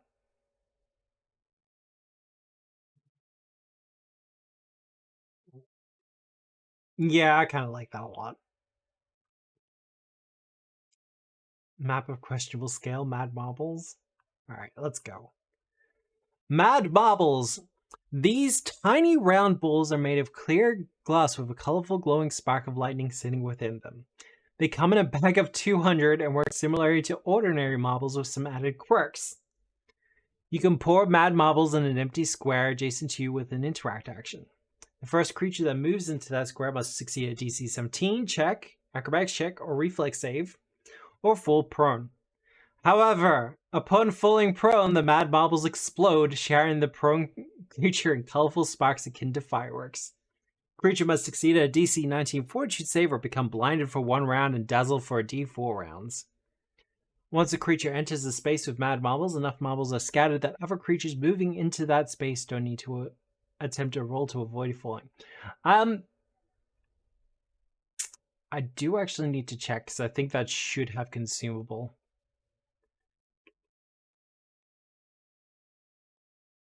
Where is it? Where is it? For sure. Hey, Permafrost, how you doing? Treasure table. Yeah, I think it's supposed to be consumable. That's easy to know, though. At that price, it should be consumable. That's fine. Map of questionable scale. Item 12.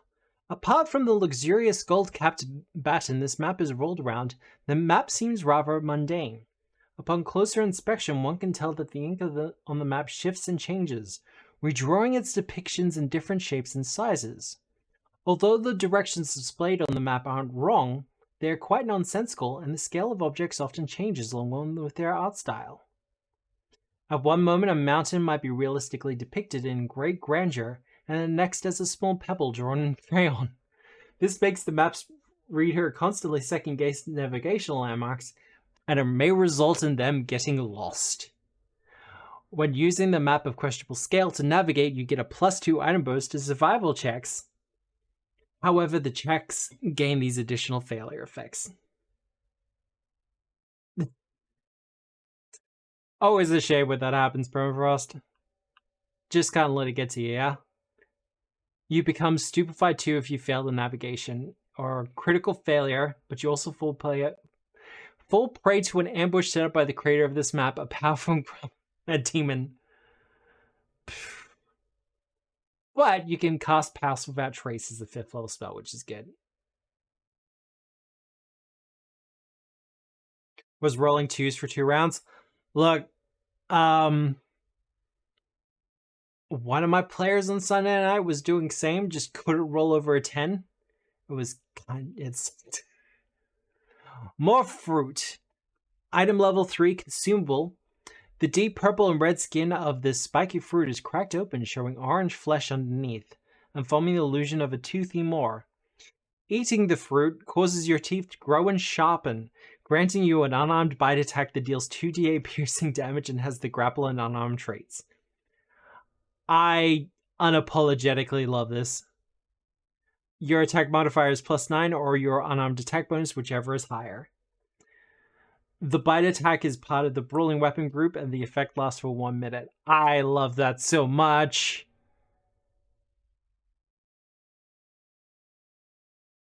Yeah, I love that. Orb of Sightlessness. This orb is filled with a thick, sickly yellow smog. As the smog shifts, white, cloudy eyes can be seen looking out from within. While carried, the Orb of Sightlessness grants you a +2 item bonus to saves against gaze effects.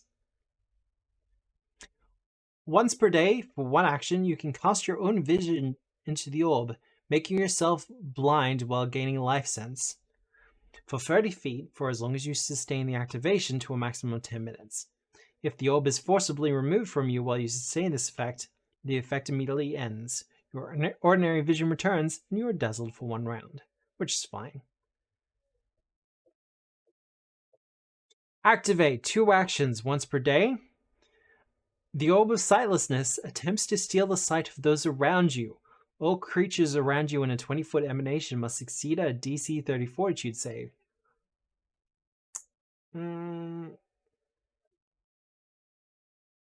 Grogan, if you're in the chat and you want to grab that for the Get Fucked bot, just let me know when you grabbed it.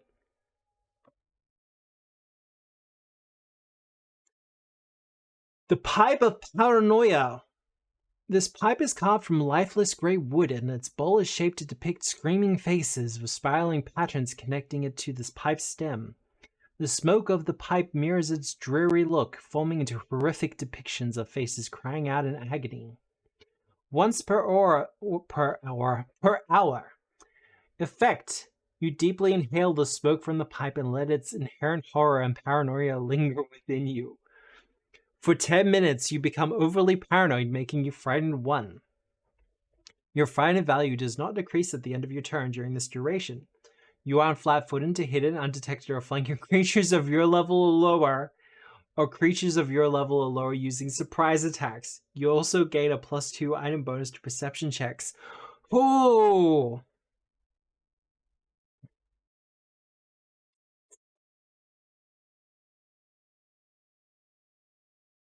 Because this is an item that doesn't have a built-in DC to it, so it's evergreen. It's a level 8 item that's evergreen and has a built-in drawback, but also a good thing attached to it. I really like that a lot. Actually, you know what? I'm gonna copy paste that myself and then delete it.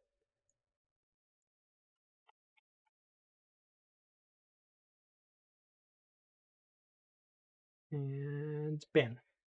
Oh. And we're just gonna send that off to Dwarf. Actually, considering the time, yeah, we're almost good. I like it in concept, but that -1 is harsh. Yeah. You'd have to pick the times you're using it. But for instance, if once per hour for 10 minutes. Yeah, if you think you're about to get attacked by a bunch of creatures all at once, I could absolutely see it being useful. But we are going to go on a short little 3-minute break so I can do some commercial breaks. And I'm going to get in contact with Dwarf and send him this message so I can add it to his Get Fucked bot. To keep a flock of sneak attackers in good. It's good, yeah. That's absolutely what you do this for. And this feels like a good time to do it. All right, we're going to go on break. We shall return here very soon, and we hope to see you then.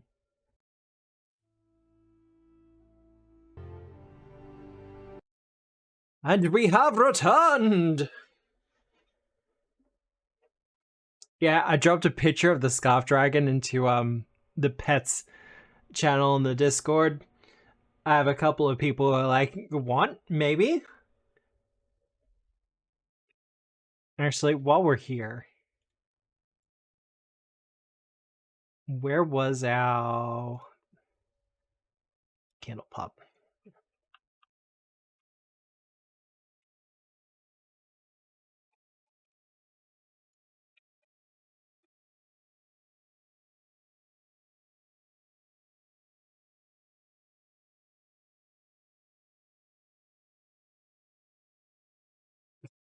There it is. Where were we? Spooky costume kit, Tinker Nichols' deadly toy box, and the Wand of Midas's despair. Wand of 1,000 years of death. Oof.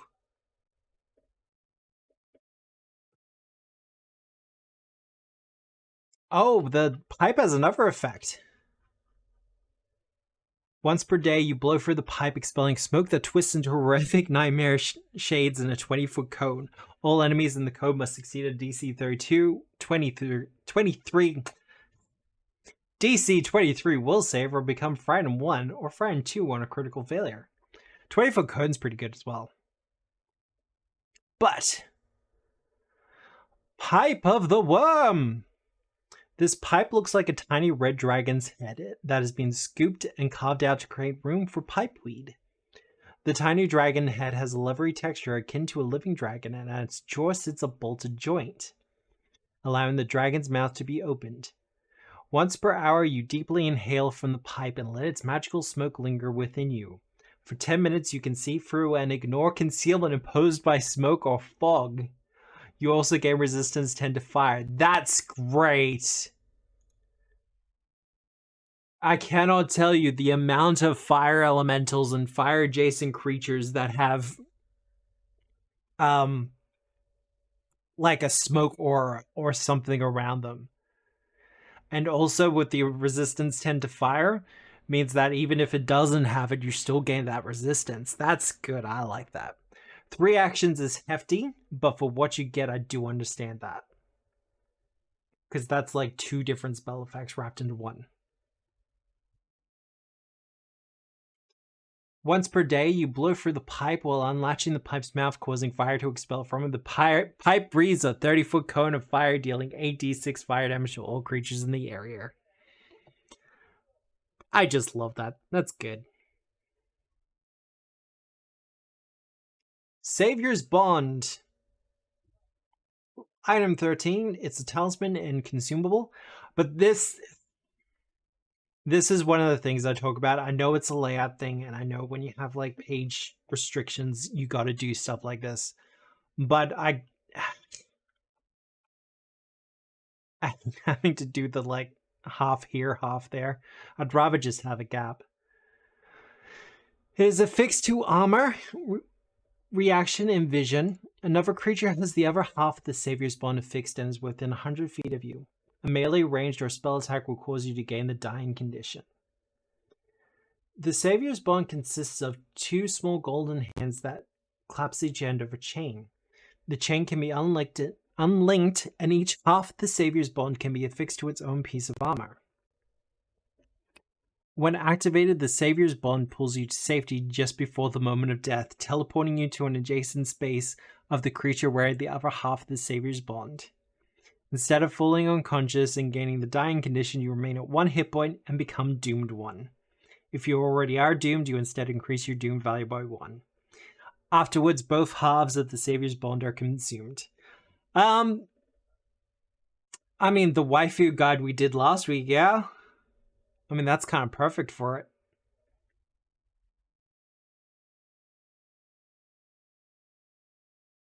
And once again, this is also another evergreen one. Like, it's a hefty level, but it makes sense for what it does. The Spooky Costume Kit. This bag contains cosmetics and materials to create haunting costumes. Prosthetic vampire teeth, loose noses, face paint, and fake blood can be found in among similar items. By spending 10 minutes, you can assemble a spooky costume which grants a +1 item bonus to intimidation checks. If you've crafted a large number of costumes, you can replenish your cosmetic supply with replacement costumes suitable for the type of your spooky costume kit. Yeah, it's pretty fun. I like it. The greater version, once per day when creating a costume, you can imbue it with a spooky voice to really sell the whole ensemble. While wearing this costume, the wearer gains the effect of 2nd level ventriloquism, and the kit and costume gains the auditory illusion, magical, and occult traits. The magic isn't permanent, however, and the effect of ventriloquism fizzles 1 hour after the costume has been put on. See, that one also is a lot of fun. Like, some of these items are just fun. Tinker Nickel's Deadly Toy Box. How? Okay, so, alright, cool. I was thinking, is this like a 2-1? This deadly toy box hums with magical energy awaiting to be released. The creation of some trickster mage that fought a lethal magical weapon would be a terrific plaything for a child, and also a very valuable lesson. A crank sits on the side of the box that is made up of several smaller cubes arranged in a symmetrical 3x3 pattern. The small cubes are activated with bright colors and marked with one of 6 symbols. Interact in vision 3 times per day. You pick a target within 60 feet and turn the crank of the toy box. After 3 rotations of the crank, a random spell shoots out of one of the box's smaller cubes towards the target. The toy box's spell DC is 22 and rolls with a plus 12 on spell attacks. All spells are cast at 2nd level, and you must roll 1d6 to determine the spell. Although the box is simple to use, it is not without flaws. After the box has been activated, roll a DC 5 flat check. On a failure, the spell backfires and is cast back on you instead of its intended target. Yes? Guess what? Befuddle, Evergreen, Fair, also Evergreen, Hideous Laughter, Evergreen. Like, that DC is not great, but I have done videos on how to... I've done a video on how to upgrade your DCs and spell attack rolls pretty easily. Because, what? Item level 6?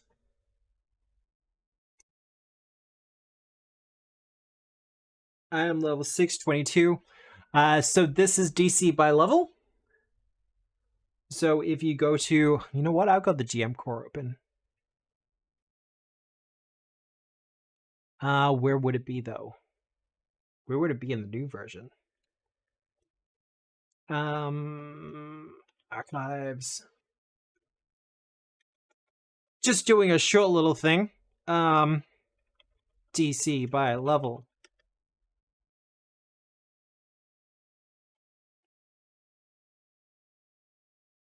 GM core, page 52.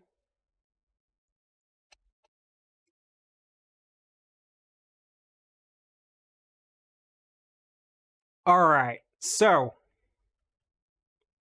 the DC of the item as it is level 6 with the DC 22 and attack of plus 12. So if a player wants to continually upgrade and keep the deadly toy box as a thing, or if you as the GM want to just keep on, having it at a higher level, then all you have to do is change the level and upgrade the DC as the level increases. Spell attack roll, of course, being 10 minus the DC. Easily hackable, easily a great one. I do have...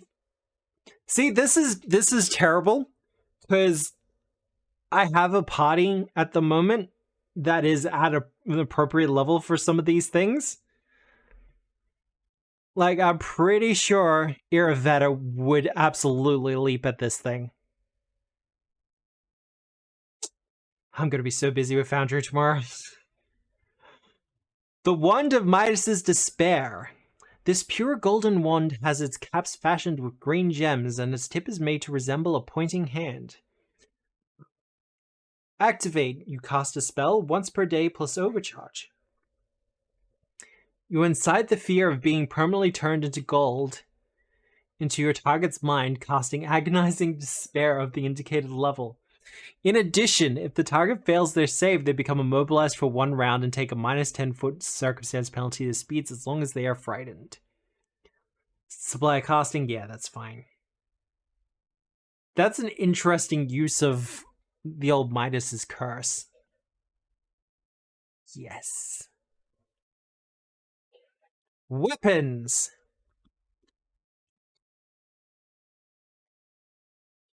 The Aberrant Disarmer.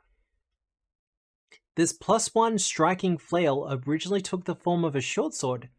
However, purple fleshy growths forming teeth, tentacle arms have covered the blade and repurpose the weapon.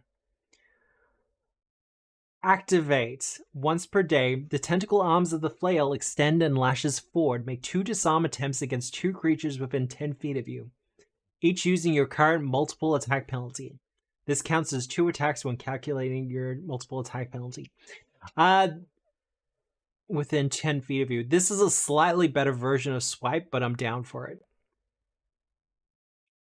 Do we actually have a picture of it? We do. Look at that. Oh, that's amazing. Reaction: an enemy critically fails a strike against you, make a disarm attempt against the attacker. This also has versatile P, so a striking flail is usually just bludgeoning. So having the versatile P attached to it as well, oh, so good. +1 striking fail. And once again, the 2 abilities on here also evergreen, as long as you're keeping up on your athletics.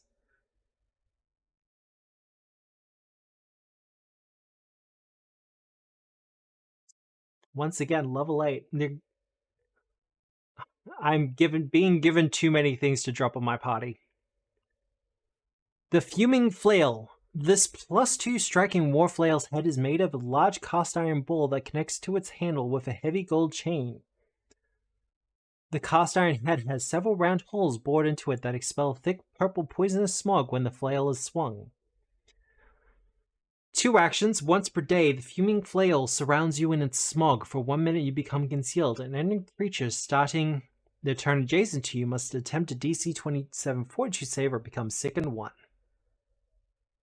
A creature that succeeds at the saving throw is temporarily immune to this effect for 1 minute, as are any creatures that don't need to breathe. I mean, that's pretty good. Sickened 1 on a level 10 item. Reaction: you critically succeed on a strike with the Fuming Flail. A thick puff of smog pours out of the flail, covering your target in sickening gas. They must succeed at a DC 27 Fortitude save or be sickened 1. If the creature already is under a sickened effect originating from the Fuming Flail, they instead become sickened 2. I do love some synergy between abilities. A creature that doesn't breathe is immune to this effect, as you'd expect. The Heckling Dagger. This +1 striking dagger's crossguard is shaped into a grinning mouth.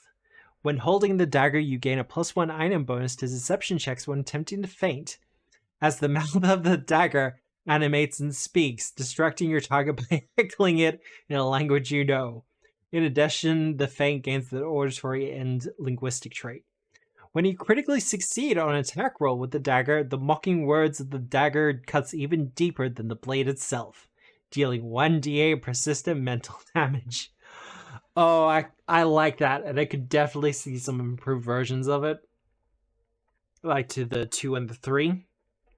Just increasing that persistent mental damage as well. I can word. The Ice Star. This +2 striking frost-returning star knife is formed from cool ice crystal, and its extra blades give the knife the shape of a snowflake. Once per day for 2 actions, you hurl the Ice Star at your enemy, making a thrown strike with the weapon. If the strike is successful, in addition to the Ice Star's normal damage, a cloud of snow and sleet explodes from it in a 10-foot burst. Any creature caught in the burst must attempt a DC 29 reflex save or fall prone. In addition, the snow and sleet freezes the ground, making it slippery and turning the area of the burst into difficult terrain for 1 minute. I also like that a fair bit. The Mind Piercer. This +1 striking rapier has pierced a humanoid brain and pushed it down to its hilt. Okay. Do we... Yep, okay. Okay. Alright. Jagged metal pieces jut through the brain, keeping it in place, and a faint purple glow emanates from the rapier's tip. On a critical hit, the target is stupefied 2 until the end of their turn, and you gain a +2 circumstance bonus to saves against mental effects for 1 minute. Okay, I like it, but I also hate it. Like, this is the kind of thing you give to an enemy, like an enemy creature, and just dare the players to use it for themselves.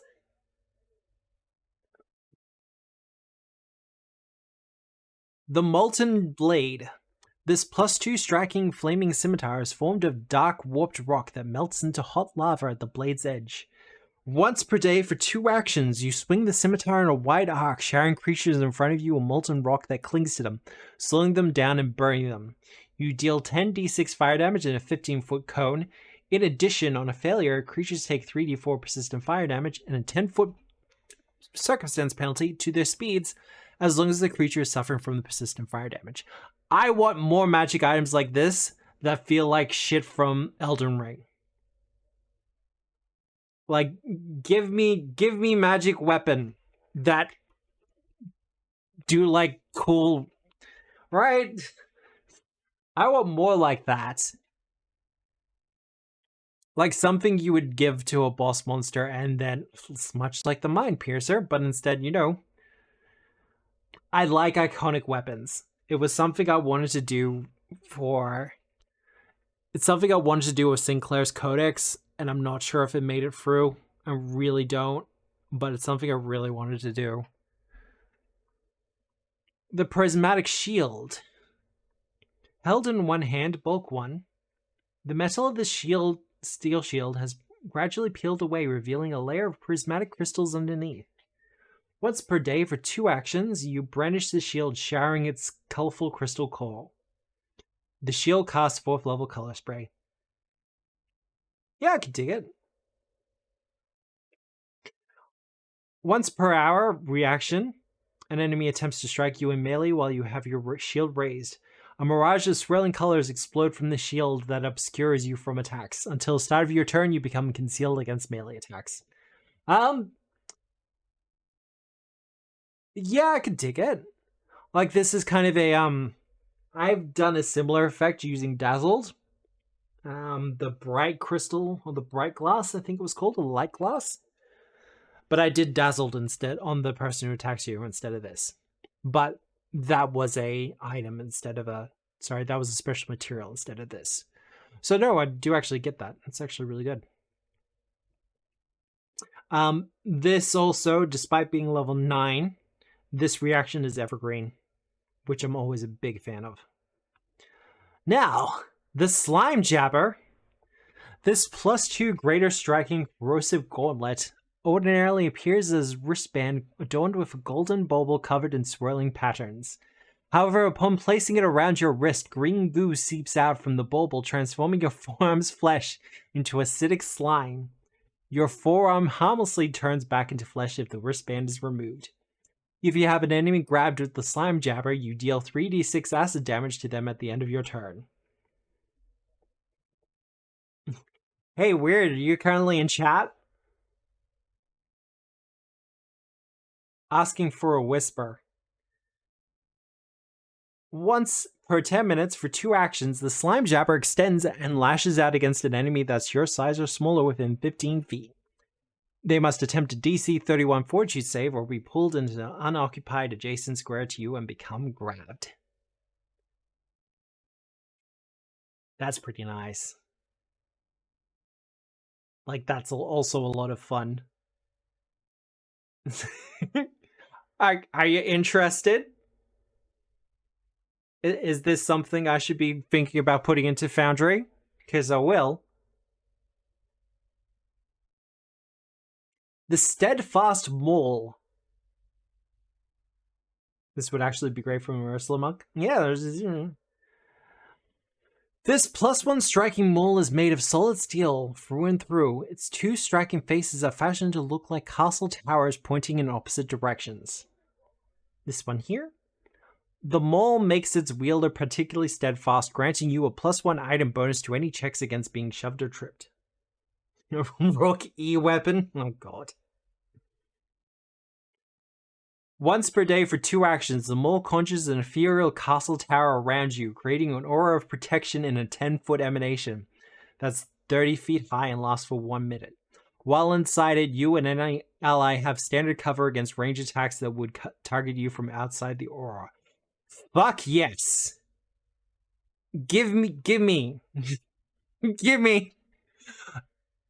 I want more enchanted weapons and armor that give you cover. Like, give me a shield that does that, yeah?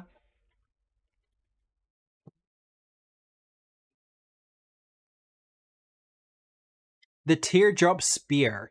Do we have a picture of it? We do. This +1 striking long spear's head is made of cool blue steel and shaped into a teardrop adorned with a symbol of a half-opened eye. While held, the spear fills its wielder with melancholy, granting you a +1 item bonus to save against effects with the emotion trait. Once per day as a reaction, you successfully strike a creature with the Teardrop Spear. The target is stricken with sadness and apathy, losing some of its will to fight. The target must succeed at a DC 24 will save. Enfeebled 1, Enfeebled 2. As failure, but the target space drops what it is holding. Aww. It's a spear that gives people depression.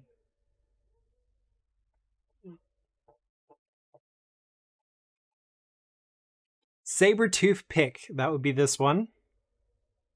For home, it is pretty rad, right? This +1 striking pick is a crude weapon. The pick's head is a simple Smilodon tooth bolted with metal to a wooden handle. In addition to a pick's normal trait, the saber-tooth pick gains the backstabber trait. Could have probably just put it there, but eh. Once per day, for one action, you pounce on your target, channeling some of the speed and ferocity of a Smilodon. You stride and make a melee strike at the end of your movement. If the strike is successful, you can deal an additional 2 points of persistent bleed damage. That's solid. For a 5th level item, for a 5th level weapon, that's just solid. The Void Blade. This +2 greater striking frost falchion is reminiscent of the night sky.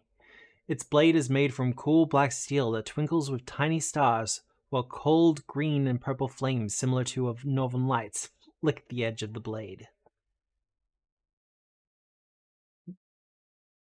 Once per day, for 2 actions, the Void Blade cuts through space itself, allowing you to move through the void to charge your enemy. You cast 7th level Blink Charge in addition to any extra force damage from the spell. Becomes cold damage. And once per day, for 2 actions, the Void Blade slices open a lingering gateway in space that creatures can move through. Choose one unoccupied space within your reach and one within 60 feet of you that you can see. At each square, a gateway is sliced open and any willing creature that moves into one of the gateways is instantly teleported to the other. Oh, that's good. So for 1 minute, just, yeah. I mean, that's good translate, yeah. Oh god. Worn items. The Blaze Glove. I've actually looked at the Blaze Glove before. I really like the Blaze Glove. Okay, so this leather glove has its top 2 fingers blackened by soot, while bright swirling patterns run from those fingers to a flat metal circle engraved with a flame spurt on the back of the glove. The glove allows you to cast the Produce Flame cantrip as an innate arcane spell. The rare version. Free action, once per day, the Blaze Glove allows you to fling a spell at great speeds. If your next action is to cast a cantrip or a spell that is at least 2 levels lower than the highest spell you can cast, and also has the fire trait, reduce the number of actions casted by 1. There's a little tag in the glove, do not pick nose. The free action version is only for the greater version though, which is a little disappointing, but I do get it. But I like this idea of, like, there's no spell attack roll attached to it, but if you're a caster, you can pick these up and you have an extra cantrip slot that's free. I love that idea. The Blazing Frown, 10th level. I'm pretty sure they were playing Elden Ring when they wrote this. The blazing crown appears to be a retrofitted iron brazier that has been fashioned with a rag to cushion and protect one's head from the crown's jagged edges and scorching heat. When worn, the crown is set ablaze, emitting bright light in a 30-foot radius, and dim light to the next 30 feet. The light can be suppressed or re-established with a single action, which has the concentrate trait. However, while the light is suppressed, you cannot benefit from the crown's other ability. Whenever you successfully demoralize a creature within the light of the blazing crown, they are burnt by the crown, taking 2d4 persistent fire damage. Furthermore, as long as the creature is standing within the light of the crown and suffering persistent fire damage, they can't decrease their frightened value below 1. There's something for the pyromaniacs. Not that they needed it. The Cloud Wig. Ooh. Worn headwear. This wig made from clouds resembles a slowly approaching storm with cool condensation dripping from its bottom, while faint lightning sparks from within it. The clouds of the wig are easily shaped, and the wearer can spend an interact action to form the wig into whatever hairstyle they wish for. Furthermore, as the wig keeps its wearer head in the cloud, they gain a +2 item bonus to saves against mental effects. Once per day, for 2 actions, the clouds of the wig expand and its lightning grows more intense, casting 5th Lightning Storm with a spell DC of 29. In addition to the spell's normal effects, while you remain within a cloud of the lightning storm, you gain a fly speed equal to your speed or 20 feet, whichever is greater. See, that's a Cool Rider effect. In addition to the spell's normal effects, how long does Lightning Storm last?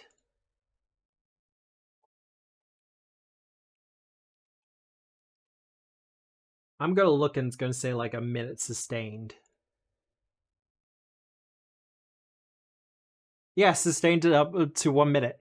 So this is a 12th level item that gives you a once per day spell you can cast and once per day fly speed. The Lore Slug. This tiny blue slug is a magical creation used by mages to store and share information, inscribing specific types of lore to the creature that can be accessed through a symbiotic bond with the slug. The slug itself resembles an oblong, pale humanoid brain no bigger than the size of your palm, with eyes peeking out between its folds and with powerful prongs and tentacles surrounding its mouth. If the slug is placed at the nape of your neck, it will grab on with its prongs and pierce your skin with its tentacles. You gotta move each turn to actually maintain the flight and also sustain the spell, so that kind of hinders it. Yeah! But still, it's not too bad. Also, keep in mind you don't have to be a caster to use it.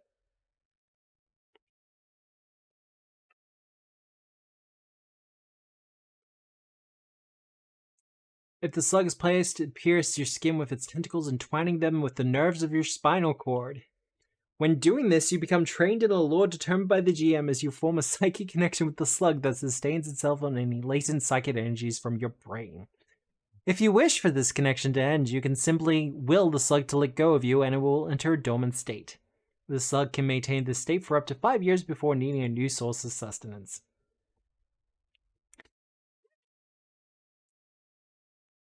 This is one of those items I would absolutely put into a treasure bundle and just see who bites. Opposite of Stilly? Well, I mean, the Sarki are probably the ones who would have made something like this originally. And I could absolutely imagine a Sarki Librarian that's an Ostili host, but also just has a like half dozen of these things just running up their spine. The Mask of Mocking Fright. This golden theater mask portrays a cap-wearing jester with an ever-mocking smile. Purple smoke swirls out of its eye sockets and mouth, concealing your eyes and face without impeding your vision. The mask grants you a +1 item bonus to intimidation checks. Once per day, as a reaction, The trigger being a creature gives you the frightening condition. The Mask of Mocking Fright laughs in retaliation to the horror attempting to frighten you. Attempt an intimidation check with the Mask modifier of +15 or your own intimidation modifier if it's higher against the will DC of the triggering creature. Do we have a range? We do not. The display of laughter unnerves a creature that tried to frighten you. It becomes frightened 2 and you reduce your frightened value by 2. As critical success, but 1. See, I like this. This is also one of those good reaction ones. Because as a GM, I like to give creatures intimidation. Just to do the default demoralize, because I hate having them to attack 3 rounds. Or 3 times in a round. So starting off with demoralize, then coming in with the swing is always a good idea. The Mask of Muffled Spells. Item 11. This metal mask resembles the lower part of a face with a set of lips that have been sewn shut with copper wires. The mask grants you a +2 item bonus to deception checks when you attempt to lie or deceive using your voice. Once per day as a 2 action, the mask casts 4th level silence. That's the one that affects others, if I remember right. Twice per day, for 1 action, you are under the effect of a silence spell that either the mask or you yourself have cast. If the next action you use is casting a spell that has a verbal component and at least 1 other component, you can remove the verbal component. This makes the casting of the spell silent. However, any spell effect that emits noise still does so if cast outside the area of silence. I like that in concept. It would have to be updated for the remaster, but that would just be a case of giving it the subtle trait.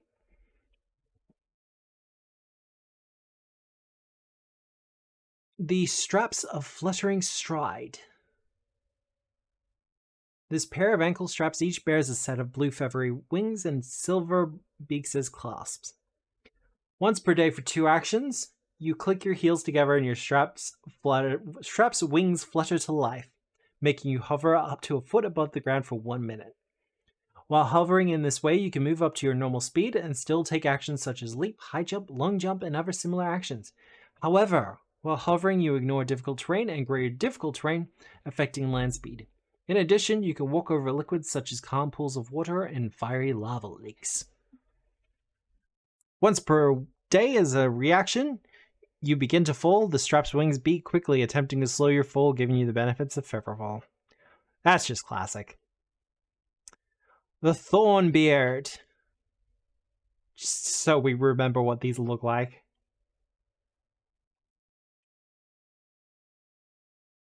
This bundle of thorny brambles is tied together to a bushy-looking beard and is adorned with thistle flowers that sits at the end of the beard, as well as forming a lavish mustache.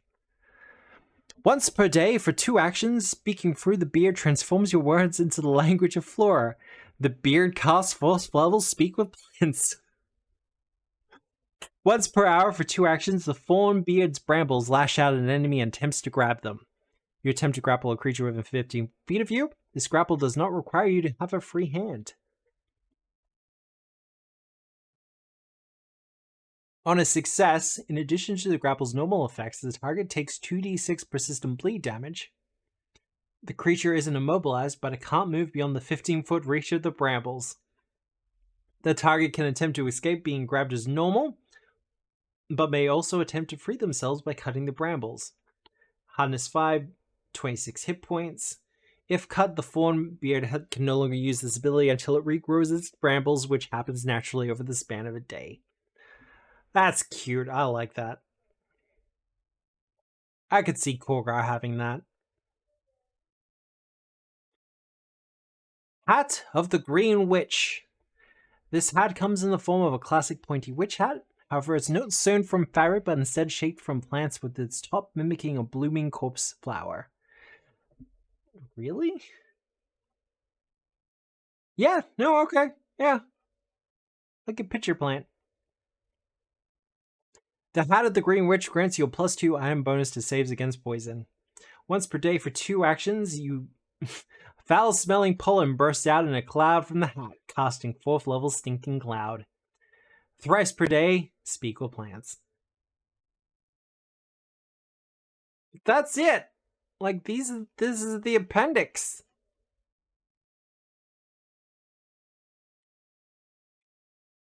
Now, although I will say some of these do have to be updated for the remaster, not a lot of them really.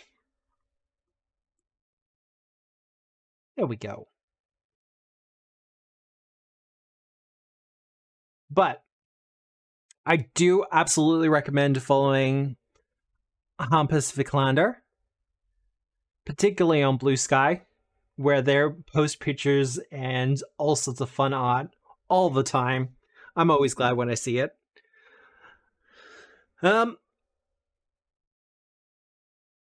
Final thoughts. Look, I think it's solid. I'll be blunt. I'm going to be using some of these creatures soon from my own games. Nope, that's wrong. That's okay. Not everyone has to like the same social media. Hell, you don't have to like social media at all. But that's why there are other options there if you wish to use them. I'm not sure if they have a Patreon or not. But yeah, if you like the book, like absolutely pick it up. And I do need to reiterate, this wasn't sponsored. I just wanted to kind of do it. Because I want to spotlight, like, to use a pun of my own moniker, I do like to showcase more obscure titles. I do like to show these kind of things off because I think they're cool. Like, the art in this book alone, let's go back to our creatures, yeah? Like, the art alone is worth it. And the download comes with the tokens for them as well. There's no Foundry module as yet. I don't think there will be, or at least not an official one.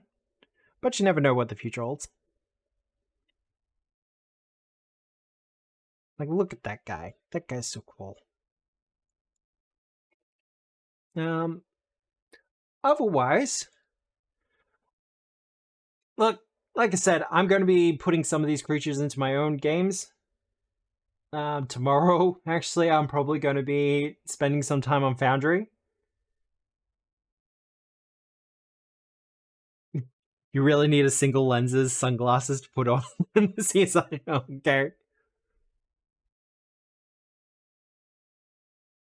So Ohio had DLC, God.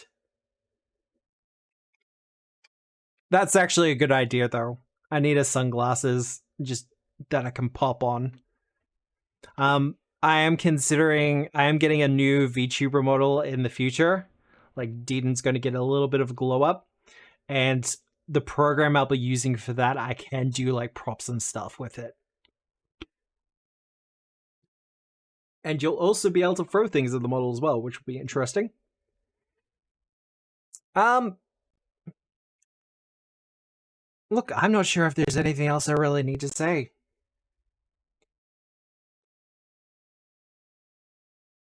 Like, if you're a GM who is looking for something a little bit extra for your games, it's well worth it.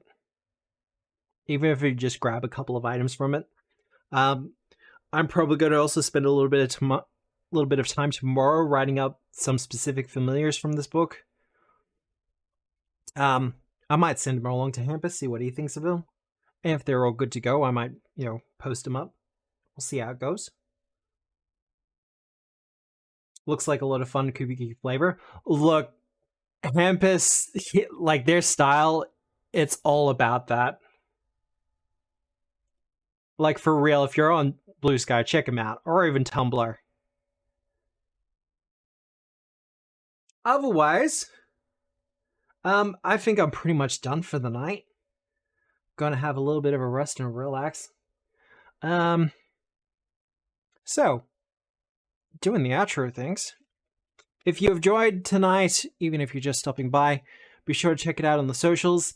If you're watching this on the VOD later on, it's entirely possible you can't hear any background noise. This is intentional, as my editor has requested it for the use of turning these into better clips and things for shorts and tinier modules and that kind of thing, which I really want to do for these kind of things, so I can just have like short 1 minute clips where I can show off other creative stuff, because I love this kind of thing. I don't know what I'm doing next week as yet. If people have suggestions for any Pathfinder 2nd Edition stuff, any third-party products and things like that they want me to go through. Otherwise, I might reach out to Team Plus and see if they're happy for me to do Wizards Plus, because I've got that and I've had a look through it, and I have thoughts about it. Nothing really bad, but just, yeah, I think it might be interesting. Now, we're going to be raiding into Ish in a Box. They play Nixie in Seven Dooms for Sandpoint, so you can tease them with some of the creatures that I'm probably going to be throwing up against them tomorrow night. Ish in a Box. Yep, raid's good to go. Awesome. So, all that said, I hope you have a good day. I hope you have a good night. I hope you have a good week, no matter where you are in the world. And remember, as always, we are the storytellers. Good night, everyone.